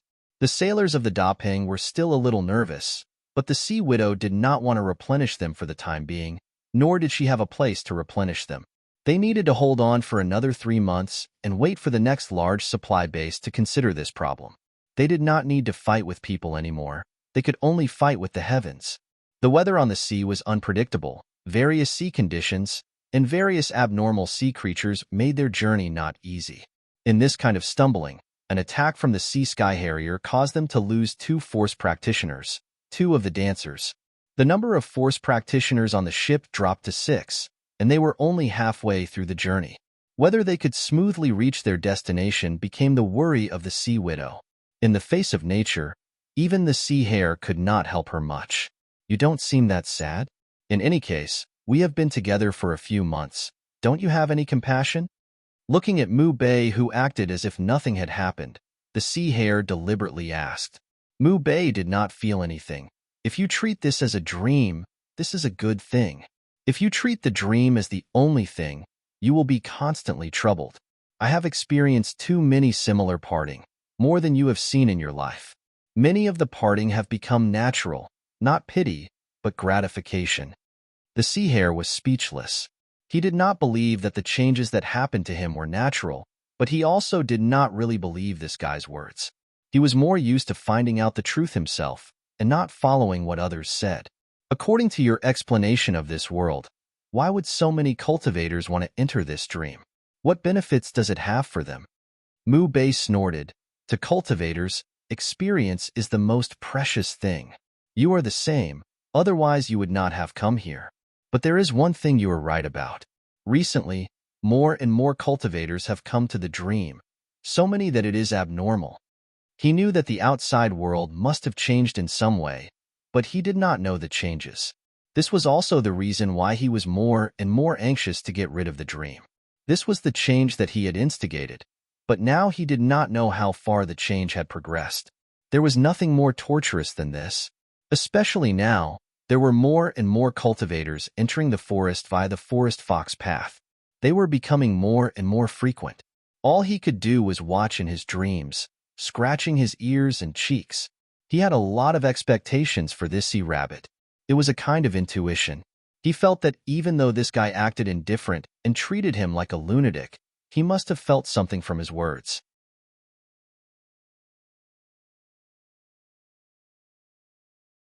He had told many stories to many dreamers, but only to this person was the most profound. It was so deep that he felt uneasy, afraid that he would be targeted by some existences. He was very safe here because this was an illusory dream, an unreal existence. Even the eyes of the immortal court couldn't penetrate this place, unless an immortal also came here to dream.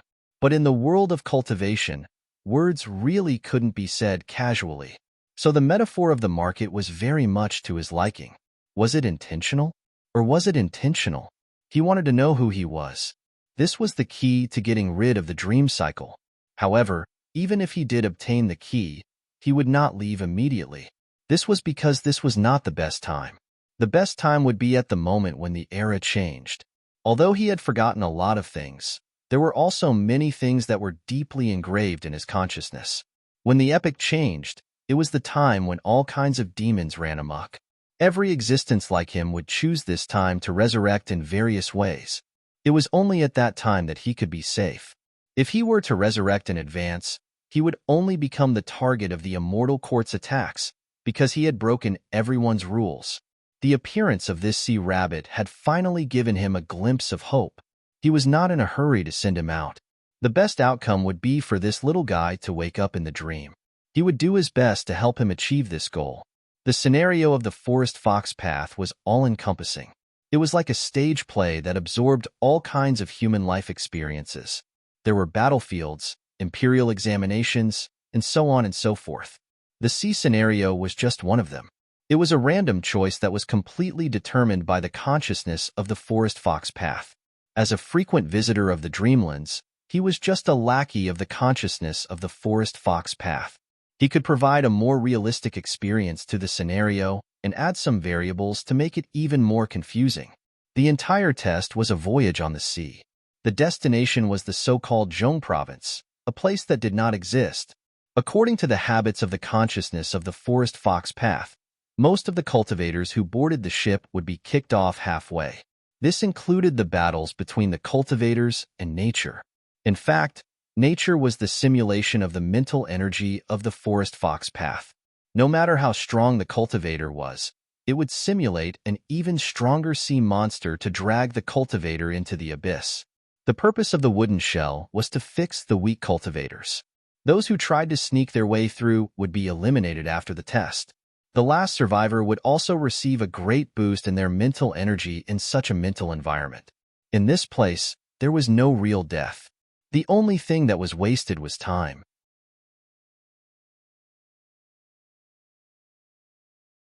Because after being kicked out, the cultivator would still be within the range of the forest fox path.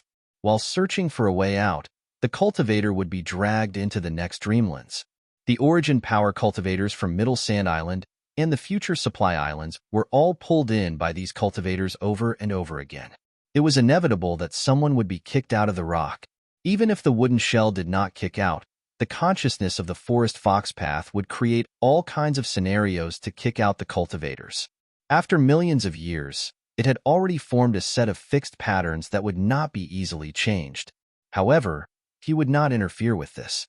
He would just watch from the side. With the sea hare's ability, the dreamlands would not be able to kick him out without using some real strength.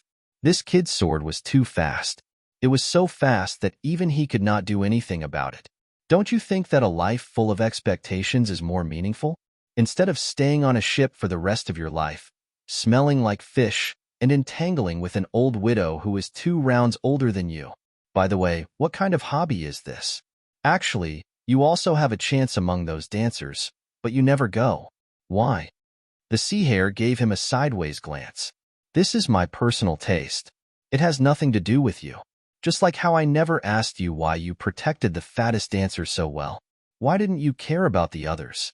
When it comes to meat, some people like to roast it until it's well done. Some people like to eat pork ribs. Do you need an explanation? The wooden shell nodded and stopped discussing this topic. You're tuning into the Phoenix Nights YouTube channel. Don't forget to subscribe and join us on this journey to catch the most captivating stories.